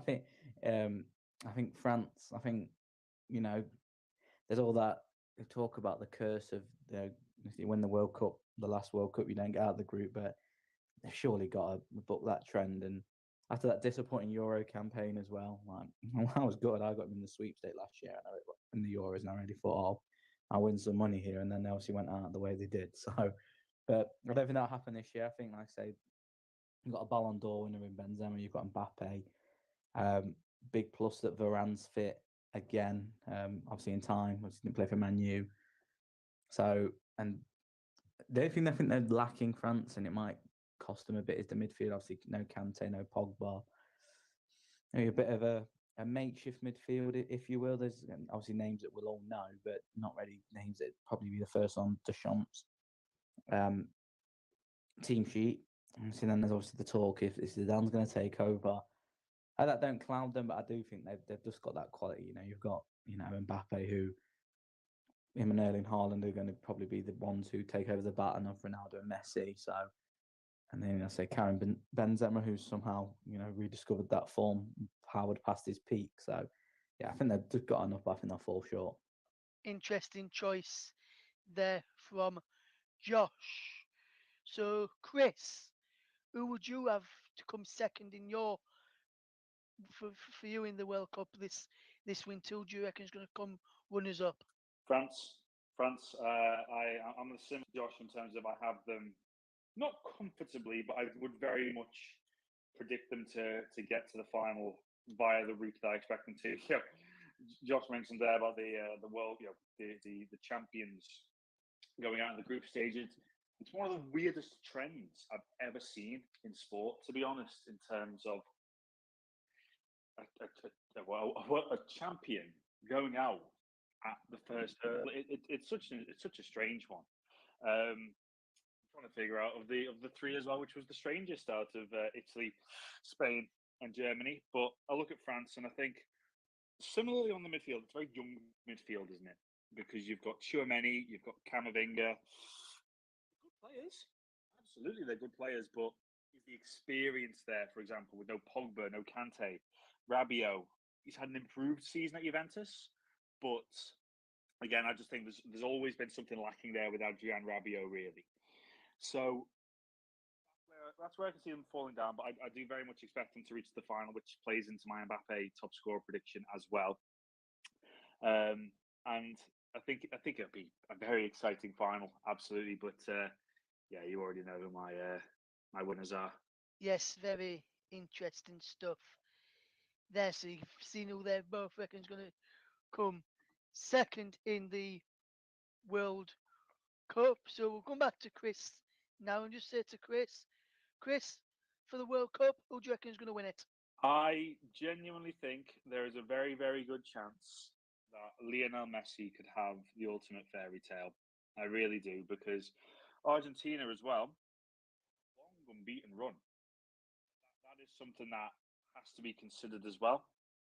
They've in that run, they won the Copa America, won the Finalissima, and there is a lot of quality in this Argentina squad as well. Of course, we talk about up front. You've got Messi, Lautaro Martinez, Angel Di Maria warmed up very nicely with a lovely volley the other day as well in a friendly win. And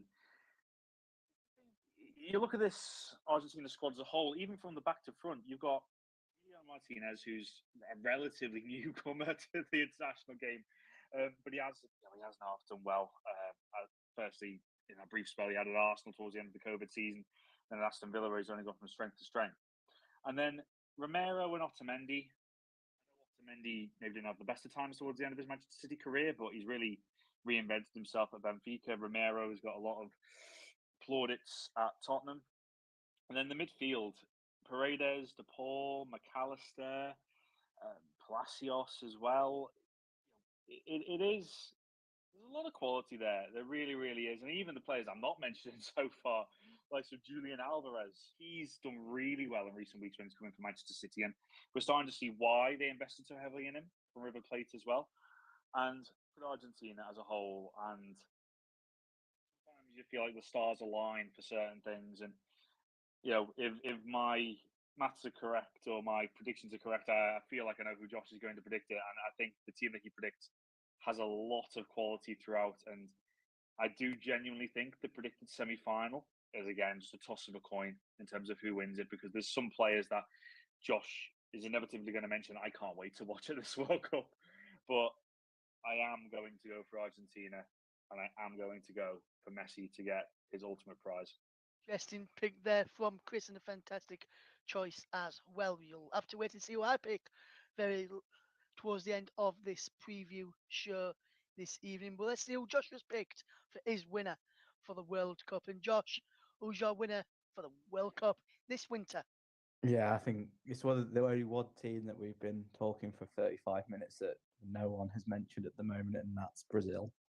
Like, they're just, it's ridiculous how much quality they have when they've picked. Like, they've got the two best keepers, arguably in the world, or even they're definitely the Premier League to pick from. Like, even if one of them got injured, you've got another world-class keeper to back up. Normally they play a 4-3-3. I don't know if that's changed under the new regime of manager, but if they still do, you've got three attackers who, well, Neymar's obviously going to play, but the other ones even if you pick two, you've still got two strong options coming off the bench. Vinicius Junior, Gabriel Jesus, Anthony, even Martinelli might have a big say this year with how great he's been for Arsenal. Even at the back, they might be probably picking Thiago Silva, who at his age you'd think, how's he playing at a World Cup? But he looks like he could play for another 10 years. How he's looked for Chelsea, he's solid, he's compact, he's got that experience. So I just don't think you could look past Brazil. Maybe the only midfield's probably the only thing. Fred, he's not great for Man United, but I think maybe it's a sense of the Brazilian flair in them since they put that Brazil shirt on. They're going to be incredibly exciting to watch, and I think, well, what are the Brazil Argentina? The battle of the South Americans. It's the South American version of your England, Germany, England, France, etc. So whoever they come up against, but I just think Brazil. Don't get me wrong, they've got a really. I'm looking at a tough group. Serbia, another one of the dark horses I could have mentioned because they have started to put together a golden generation, if you will. But the likes of then they've got Switzerland, who caused an upset at the Euros, again beating France, so they can beat anyone. But you just look at that squad from number 1 to 26, and 90% of that squad is absolutely world class. I don't think I'll look past Brazil. I think they'll extend that record and make it 6 World Cups. Yes, so big thank you then to Josh and to Chris for their contribution to the World Cup preview show. We're back with more World Cup previews very, very soon here on the World Cup preview show on the Commentary Hub.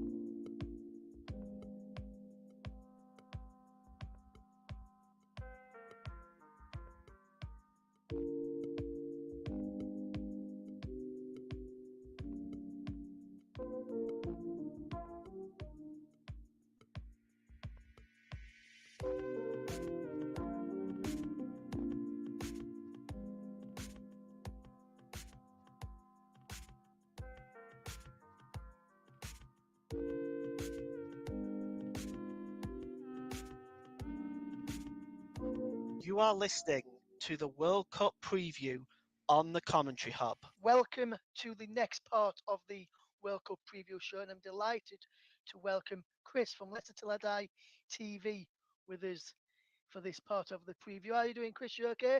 I'm very good, Russ. Thank you very much. Thanks for having me on. No problem, my friend. So just as I've just been speaking to you off air, telling you what we're going to be discussing. First up is England's chances in the tournament. How do you think England will do under Gareth Southgate? Do you reckon they can get through the group stage? And how far, if so, how far do you reckon England can go in the tournament? Yeah, I have been a backer of Southgate. I think he's been one of our most successful England managers. The problem with the England manager is that you're going to upset so many people with your choices because you can only pick so many players, and there's 40 odd teams that we can pick from. We know since he's been in charge, I think we've come third in the Nations League, fourth in the Nations League, third in the World Cup, second in the Euros. Technically, we should win this if you follow that pattern. But I just think, I don't know. I mean, when you look at our recent Nations League performances, and yes, they are glorified friendlies, but they're friendlies against decent teams. I'd sooner be playing Germany, who are sort of technically our level, rather than say, a Moldova or an Estonia. With no disrespect to them. So, but we have struggled. I think it won't be easy. I don't think it's going to be easy, but I think we will just get out of the group. The problem is, if we win or obviously come second to qualify, we are going to be playing potentially Holland or Senegal. So you've got one of the powerhouses of European football and one of the powerhouses of African football. I think we will struggle to get past the round of 16. Interesting stuff. That's one of them. Who I had on one of the other previews. Didn't think we get as far as that, but we'll leave that for another. I think if we for don't get another as far as that, then Southgate. I don't think if you don't get out of the group as an England manager, then you've got to go. I mean, even if you get a group of death, you still there should only be one other strong team. We are the strongest team in our group, so we should. But England are always slow starters, so you never know. You never know. It's football. It's why we love the game. It is, Chris. It is indeed, my friend. The Mm. next part is Wales and Robert Page. How do you think they will get on under Robert Page and potentially could be Gareth Bale's last chance on the world stage for Wales as well with his age? It's a lot of people's last chance. I think if you look at Ronaldo, although you could argue maybe he's had his last chance, Messi, there's a lot of Lewandowski. There's a lot of players that are coming up to the end of their international careers. For me, I don't rate Wales. I mean, Wales are lucky to be there. They somehow managed to survive a Ukrainian onslaught in the playoff. Yes, they got a goal. Yes, it was a Gareth Bale free kick, but it went in off a Ukrainian defender. So it wasn't even a spectacular Bale free kick. And it all depends. I mean, no team, and we've got the captain. We've got the goalkeeper in this team from Leicester, Danny Ward. But I just honestly think if Bale doesn't perform, Wales don't perform. And you can only rely on one player for so long. I mean, we've had players like that in the past, Gaza, but there's been good players around him as well. And I just, you're relying on sort of 5 of their squad, I think it is, or 4 of their squad are from Nottingham Forest, who are sort of, the bottom 3 of the Premier League. I just think it's going to be a struggle for Wales. I think it's waited 58 years, and I think they're just going to be disappointed. Yes, so you think we're maybe disappointed in the World Cup. Let us know what you think to that comment, guys. But next thing, Chris, is your dark horses, who have you put in that category? Probably a nation where a lot of people may not think they have a good chance of getting through there or getting as far as you think they could do with you. Or would you say that could be for you, Chris? I think there's going to be some surprises. For me, I've got 2 dark horses, if you like. Mexico always do well. But they always seem to sort of struggle. They seem to get through to like the last 16 of the quarters and then sort of fizzle out.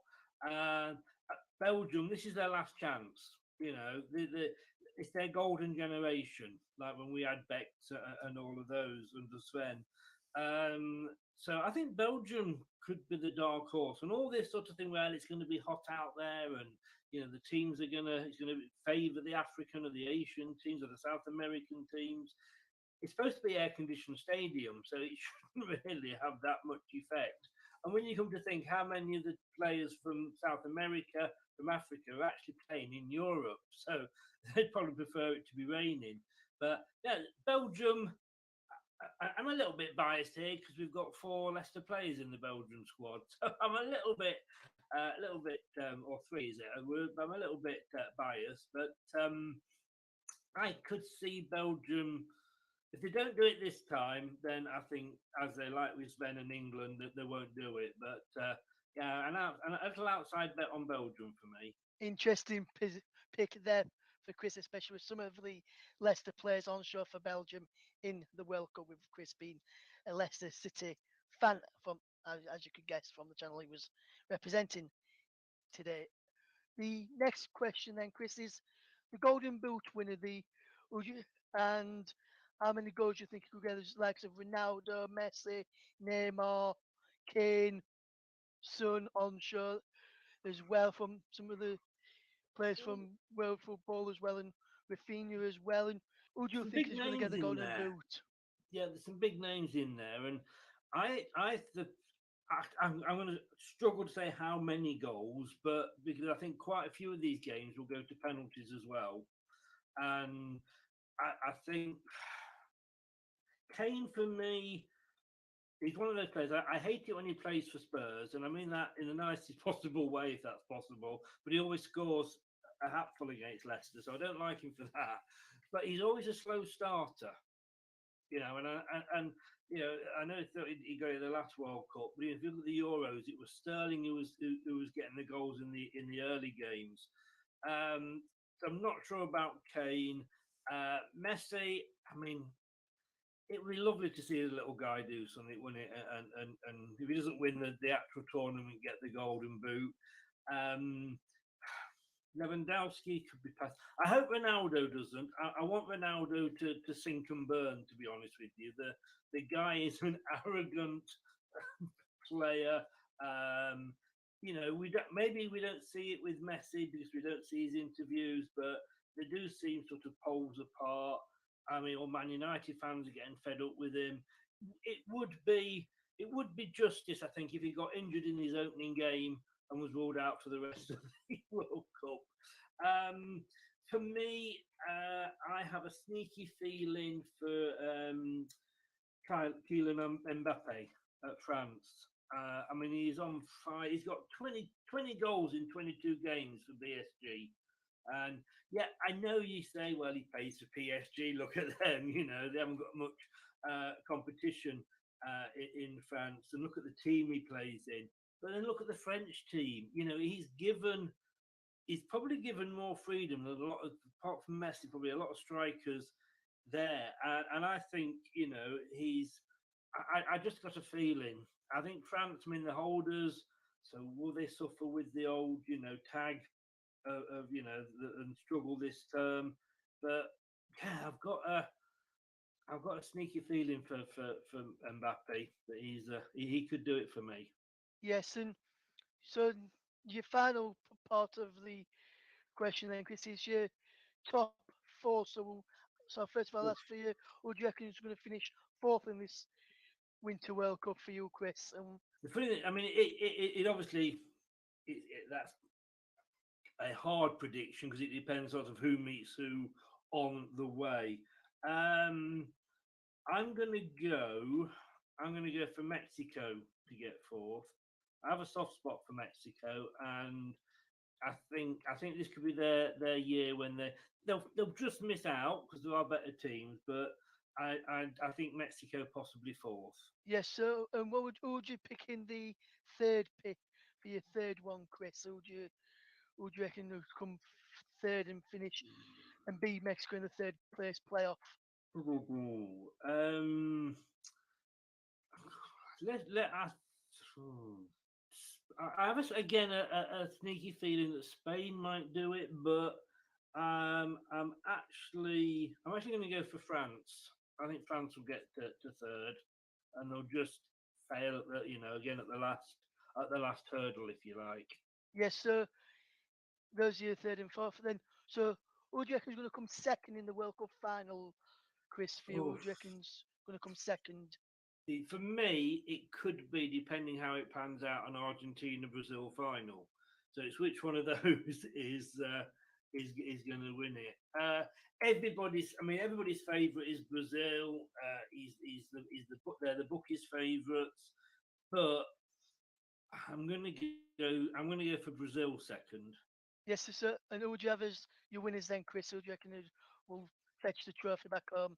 Well, funny enough, when I did my predictions, I had Brazil winning it because of the way that the games panned out. But I fancy Argentina. I think this could be their year again. I'd love it to be somebody different. You know, I'd love it to be a team that hasn't won it before. Like a Holland, they've never won it. You know, England win it for a second time. But again, they are slow starters, like the Germans. You know, I mean, the Germans are, you know, going through a bit of a rebuild at the moment. But for me, Argentina. I'm gonna put my money on Argentina. Interesting choices there. So big thank you then to Chris from Leicester Till I Die TV for his predictions. We're back with more previews very, very soon. Don't go anywhere. You're listening to the local preview here on the Commentary Hub. You are listening to the World Cup preview on the Commentary Hub. Welcome to this part of the World Cup preview show, and I'm delighted to have three brilliant guests from the Football Live show, radio show, which goes out in Nigeria every Saturday and Sunday during the main football season. I've got with me John Kane, who used to be on the commentary. I've got Jack Essen, who's also part of the commentary, and Martin Diaz with me as well. How you doing, John? You okay, mate? Yes, hello, Ross, and it's great to be here. Thank you very much. How you doing, Martin? You alright, mate? Hi, Ross. All good with me. How are you? All good, mate. Thank you. And how are you doing, Jack? The only Scottish representative in the World Cup by being on this show. How you doing, my friend? I'm doing very good, thanks, Ross. Good to hear. So we'll be discussing England's chances, Welsh chances, the dark horses, the Golden Boot winner, and also your top four for the World Cup as well. So we'll start off by looking at England's chances in the World Cup, and I'll come to Martin first. Martin, England under Gareth Southgate in the World Cup. What would you make to their chances in the World Cup? How far do you reckon England could get? I think it's going to depend a lot on the draw. I do think England should be able to progress from the group stages. They're clearly the strongest team in the group, though we have been disappointed by England in the past, especially against teams like the United States and Wales. But I think they should progress from the group. And at that point, if you get a good draw, as England did in the previous World Cup, that's very helpful in progressing to the latter stages, and you can probably exceed expectations with a bit of luck on that side. But if they play challenging teams, I don't think England are among the strongest teams in the tournament.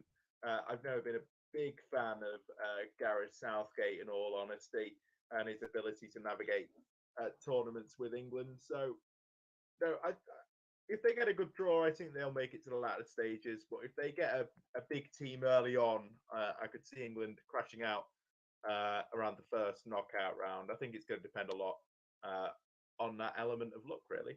Interesting opinion there. Jack Essen, with you being Scottish, how do you reckon England's going to get on? In, I know you said beforehand you're going to be fair, so let's see it, my friend. I'm going to be fair. I'm going to say England to finish bottom of the group. No, I'm kidding. I think when you look back to 2018, there wasn't as much optimism around them as there has been in previous years. Especially, you notice it kind of in the media from up here, like the optimism and the enthusiasm.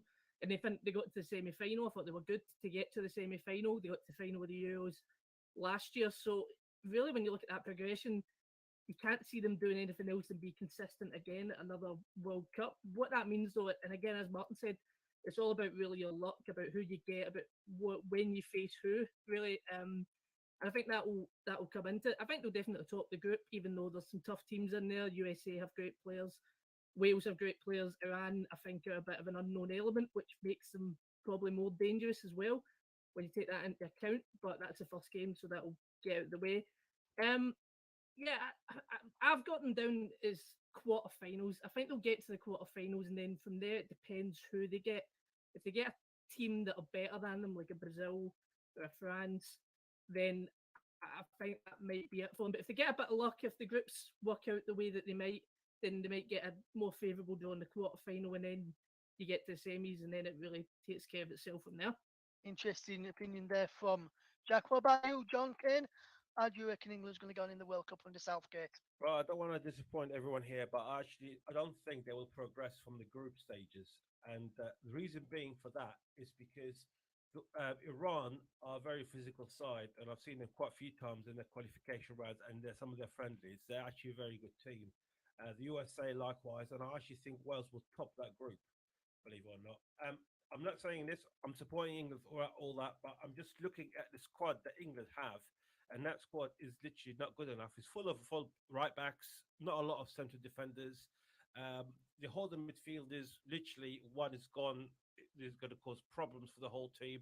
And even like up front, we got probably great options, but it's the back that really worries me a lot. And I honestly believe that teams like USA, Iran, and Wales are going to expose that defense very, very easily.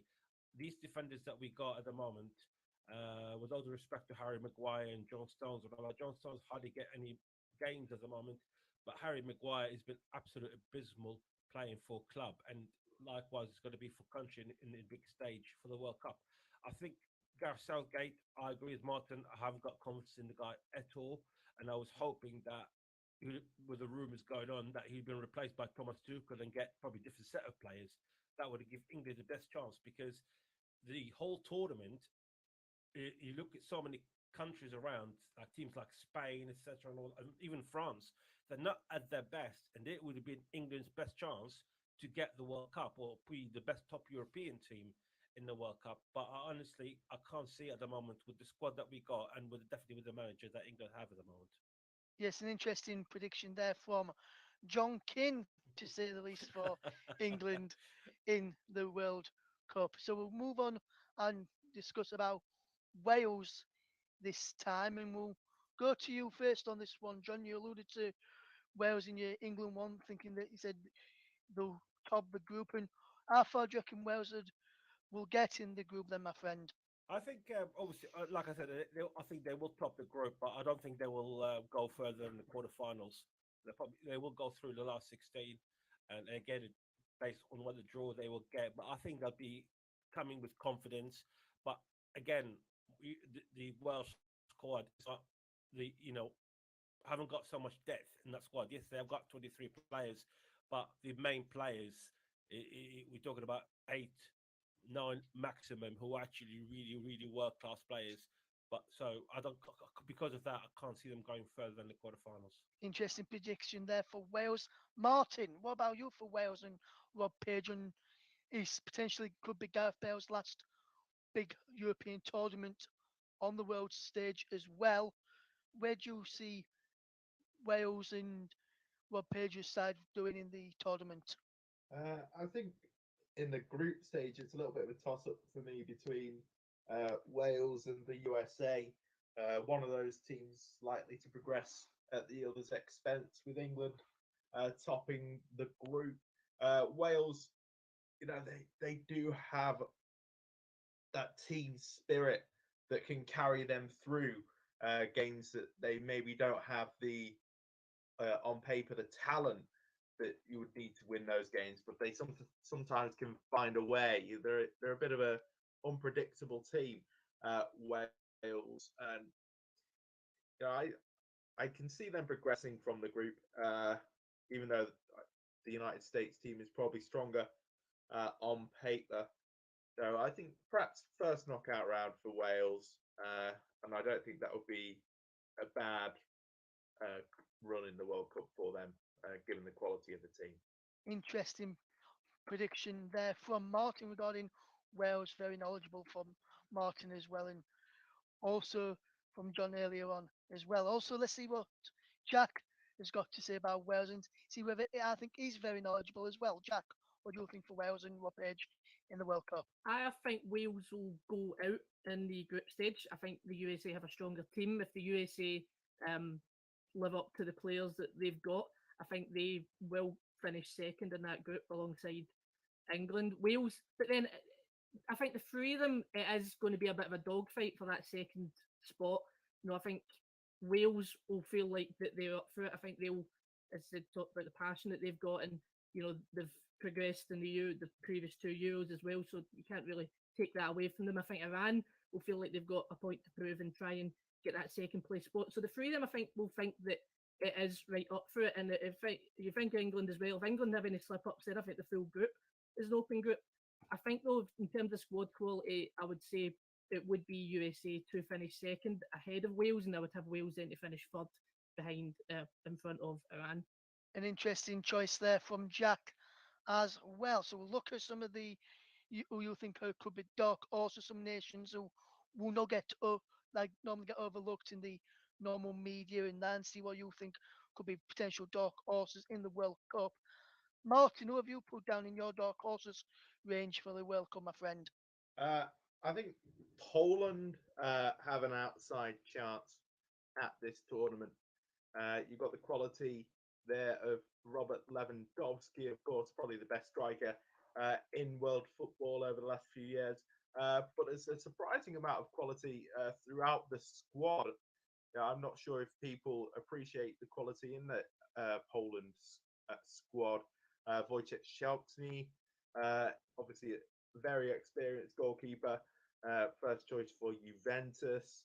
Matty Cash, regular Premier League player.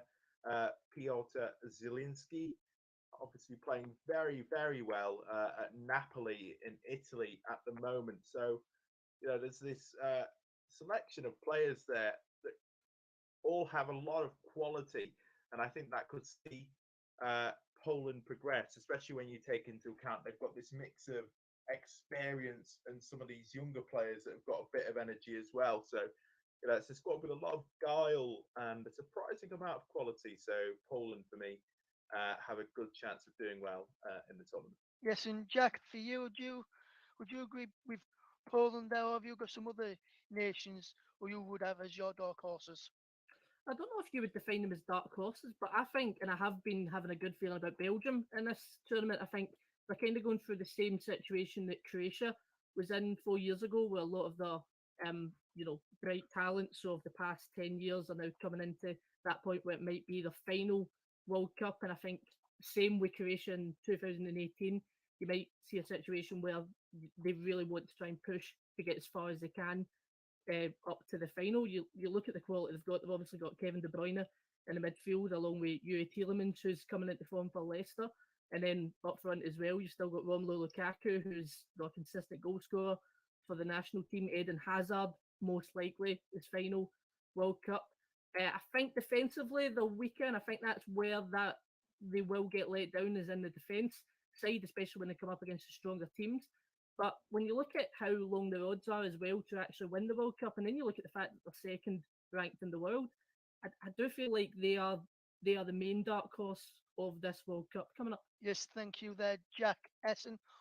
Let's see what John Kane has got as his dark horses for the competition. John, what about you, my friend? I actually think Serbia is my dark horses. You look at the results they had over the last couple of years, and you look at the way they've been playing football and the players that they have. People seem to forget they've got Filip Kostic, they've got Vlahovic. I know he's not having a great season so far, but he's fantastic on the international front. Mitrovic, Tasic, Matip. They've got brilliant players, and the results speak for themselves as well. You look at the results over the last few seasons, last couple of years. Like I said, it's been absolutely really good. They're beating teams like Sweden, Norway, Slovenia, and it's definitely for me the dark horses. And I think that the only problem, I think what Jack said about Belgium being where Croatia are, I think for me, I mirror it, and I'll say Serbia is exactly where Croatia were 4 years ago. Yes, very interesting. Different opinions there for the dark horses for the competition. Now let's see everyone has got for their top four and which orders. So we'll start off in fourth place, and we'll go and ask first of all, Jack Essen, who have you got in fourth for your World Cup? I'm going to put it in line and say I think Belgium will finish fourth. I think they'll get to semi-finals. Third place, I think, will be. I've not looked at exactly how the groups work, so I'm not sure if this would work out. But Argentina, I think they'll push for it, but I don't think they've got the quality to get over the line. I think second place will be France, and I think first place and the winners will be Brazil. Thank you very much, there, Jack Essen. Martin, who have you? What's your top four, then, my friend? Starting in fourth place. So I think Poland will surprise everyone and get to that latter stage, and they'll come fourth place in the end. It's very optimistic given Poland's past tournament record, but they do have the quality to achieve in this tournament. The Netherlands are my choice for third. I think they've got a pretty decent group that they should get out of quite comfortably, and I think they can really challenge the bigger teams in the tournament. And obviously, Louis van Gaal, immensely experienced international manager, been very successful with them in the past. So they've got a lot going for them, Netherlands, in this tournament. And as with Jack, actually, I do have a Brazil-France final. So I think both of those teams are the two best teams in the world at the moment. France, immense quality in that team. The current World Cup champions, and Brazil, again, immense quality in that team. I mean, look, some of the players that they didn't take, the likes of Roberto Firmino, can't even get into this Brazil side for the World Cup. So that tells you a lot about the quality and depth that they have. They are prone to the odd collapse, are Brazil. But yes, I think Poland and Netherlands third and fourth, with Brazil and France the World Cup final. And who would you say would come out on top in the final for you, Martin? It's really a toss-up, isn't it?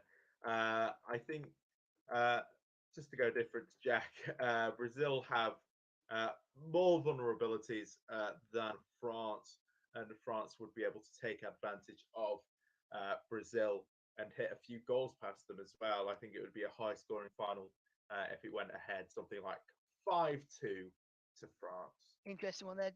And John Kenny, for your predictions, fourth to first, who have you got, my friend? Yeah, likewise, like Martin and Jack, the dark horses do finish fourth, in my opinion. That is Serbia. I think they'll have a fantastic World Cup. Third, I agreed, Argentina. Argentina have a brilliant squad, brilliant players, but I don't think they're going to make it again to win it. It's going to be a bit disappointing for Messi as well. Obviously, he's trying his best to win the only competition that he hasn't won in his career. But I don't think this year is going to be his year either. For the final, I actually think Brazil-Holland going to be in the final. Brazil been absolutely brilliant, and likewise with Holland. You watch the way Holland, they're really creeping up and having these good results, and no one's taking much notice of them. And like Martha said, Louis van Gaal is actually a really, really good manager, and he's actually getting them playing football again, because they've gone through a stage of literally sort of forgot what football's all about under Frank de Boer. And Louis van Gaal came in and he brought all the right players in there. But I think at the end of the day, Brazil's going to win the World Cup. Yes, and just one final one, which I'm going to ask each and every single one of you now. The Golden Boot winner for you, John, who do you reckon for the Golden Boot, and how many goals, my friend? I think it's going to be a Brazilian, and I'm not being biased, unlike regardless what anyone else is going to say. But I actually think you look at the record and the goals it's been coming from. It's actually been coming from Richarlison. So I'm going to go with Richarlison with 6 goals. Martin, your Golden Boot winner, please, my friend, and how many goals do you reckon they're going to score? It's a tricky one, isn't it? But I'm going to back Robert Lewandowski because he is such a clinical goal scorer. Though his record with Poland is a bit patchy at times, but Poland not always the strongest team in his time with them. And I'm going to say 7 goals at this World Cup for Robert Lewandowski. And Jack, who are you going for your Golden Boot winner, and how many goals, my friend? I'm going to go Kylian Mbappe. I think he's probably, beside Haaland, currently one of the best youngest talents, one of the best strikers on the planet at the moment. He showed in the last World Cup exactly what he can do, and he was a lot younger back then. I think he's better now than what he was back then. I look at their group as well. They play, no disrespect to them, Australia and Tunisia. If he's firing on form, then I think he's getting a couple of goals in both of those games. I've got him to finish World Cup top goal scorer, and I think he's going to finish on 8 goals. Thank you very much there to John, to Martin, and to Jack for their contribution to the World Cup preview show. We'll be back.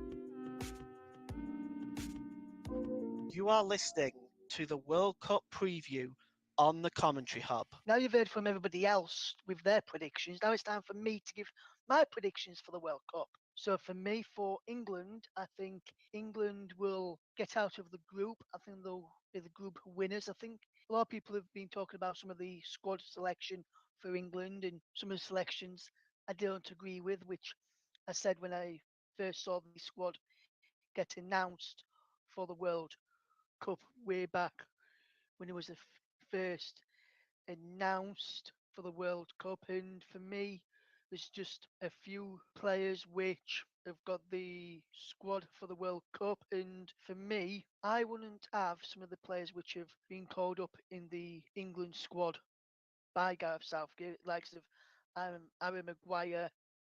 Probably won't even have Calvin Phillips, and because he's been injured most of the season. And a few of the players haven't been performing at the same level as they have done for in recent years for England and for the club sides as well. I'd probably take Alan Wilson over Ivan Toney, and that's not because of the issues hanging over Ivan Toney right now. I just think Alan Wilson is that next level striker. I'm delighted James Maddison has gone. He deserves to be there after his brilliant performances for Leicester. I was surprised he was overlooked for the Nations League early this year in the June, July sort of time. Whereas now he's proven that over a long period.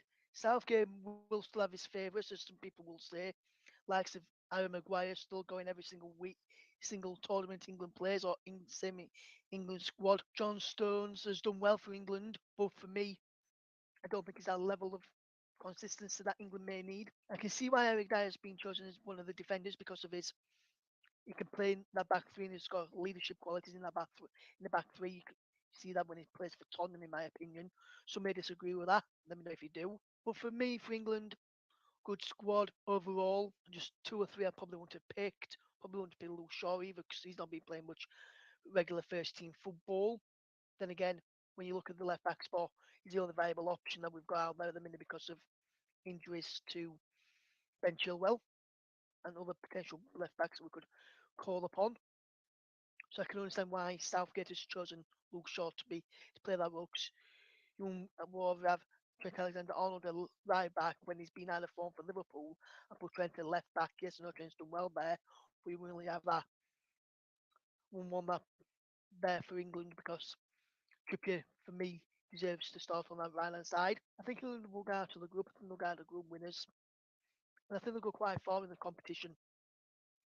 I'm going to say I think England will get to the final in the World Cup.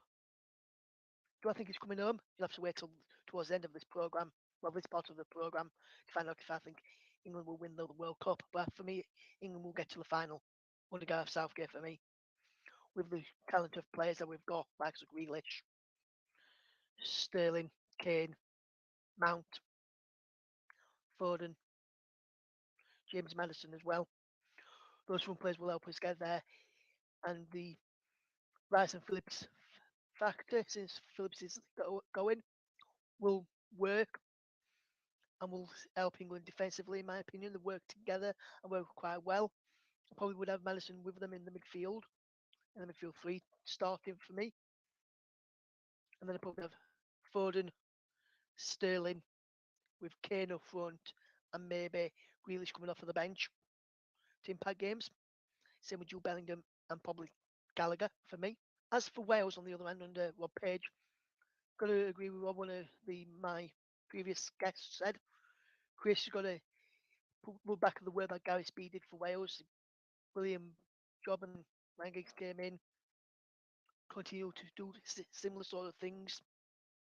Giggs then left due to issues behind the scenes. And then Rob Page has come in. Not really much managerial experience, Rob Page, to be quite honest with you. But he did well, and he's done really, really well to help Wales qualify for the first World Cup since 1958. I think it was the last time Wales qualified for a World Cup.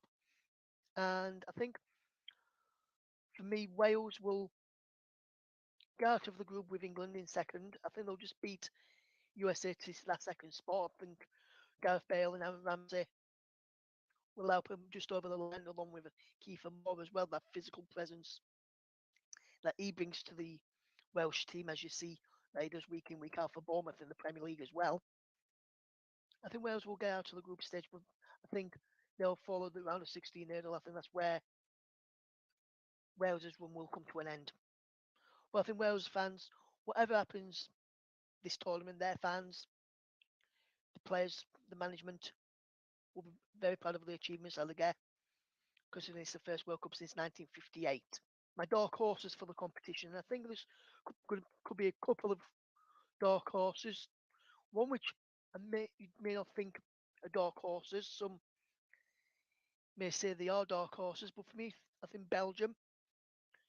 I don't think Belgium will go as far as the final. I think they'll get into the semi-finals and then go into the third place playoff. I think Belgium will have a good run. I think they'll go out of the group quite comfortably for me in their group. But I think Belgium have got a good chance of going quite far in the competition. And another dark horse for me is South Korea. I think when you look at someone like South Korea and some of the players have got, like Son and some others, they know how to play against some of these defences on the world stage because we come up against them in their leagues. Son, especially coming up against some of the players in the leagues, probably none of the Qatari players, but some of the other nation players who may come up against some of them when playing for their club side. Son, particularly against some of the defenders, by the likes of England, Wales, USA, Mexico, Poland, Argentina, in some occasions as well. I think South Korea will have a could be one of my I think South Korea will have a really good run in this competition for me. So they're my two dark horses for the World Cup. For me now for the Golden Boot for the World Cup. And when I look at this, I look at the previous ones where they've got the one person who's really got double figures in one World Cup was a Frenchman back in 1958. And I was with 13. I can't remember the name of the Frenchman now. If you listen to the earlier part of the podcast, some of the other podcasts members and the previous show members mentioned his name.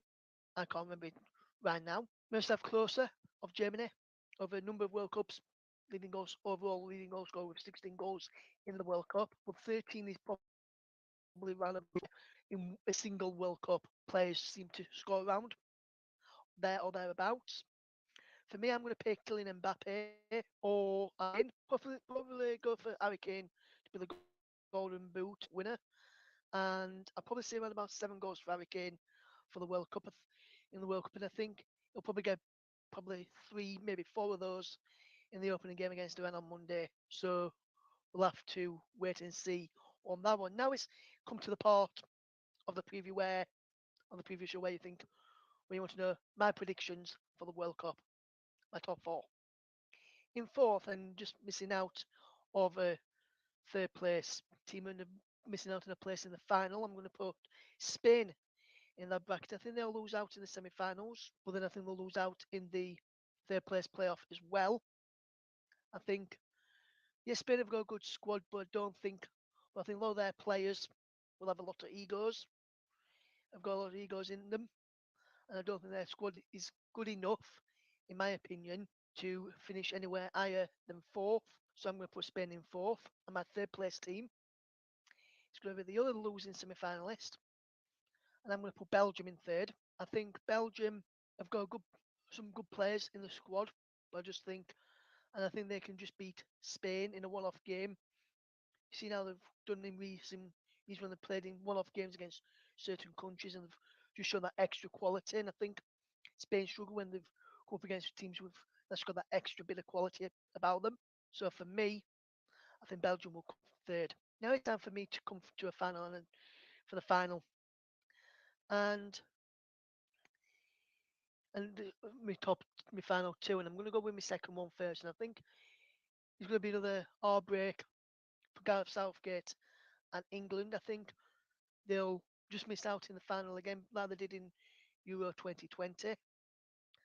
Yes, England will have another good run and get to the final, in my opinion, but I think that's where it'll end for England and Gareth Southgate. I think they won't win the World Cup. I think a lot of people may think they can do because of the way Gareth Southgate has trained the team and helped the team and with the way the team play to manage the heat. But lot of England players do not do very well in the heat for me, but I think they'll get to the final, but then just follow the final hurdle and come second in my prediction. Now that leaves me to say who I think is going to win the World Cup, and there's going to be a lot of players who are probably appearing at this World Cup in the final time of their career. Gareth Bale for Wales, probably Cristiano Ronaldo for Portugal, maybe Kylian Mbappe, maybe potentially for France, or maybe even Karim Benzema potentially. And another one who probably is probably his final World Cup, Lionel Messi. And I think Lionel Messi will get that silverware and go out on an eye, beating England in the final. I think it'll be a very tight final, and one goal will separate them. And I just think Argentina will win the final and become world champions this winter. So that's my predictions for the final. Let me know what you think to the predictions. And we're back to round off the preview show very, very soon. You are listening to the World Cup preview on the Commentary Hub. Big thank you to all our contributors to the preview show. Hopefully you enjoy our coverage this winter. Join us tomorrow for the opening match as Qatar take on Ecuador in FIFA World Cup 2022.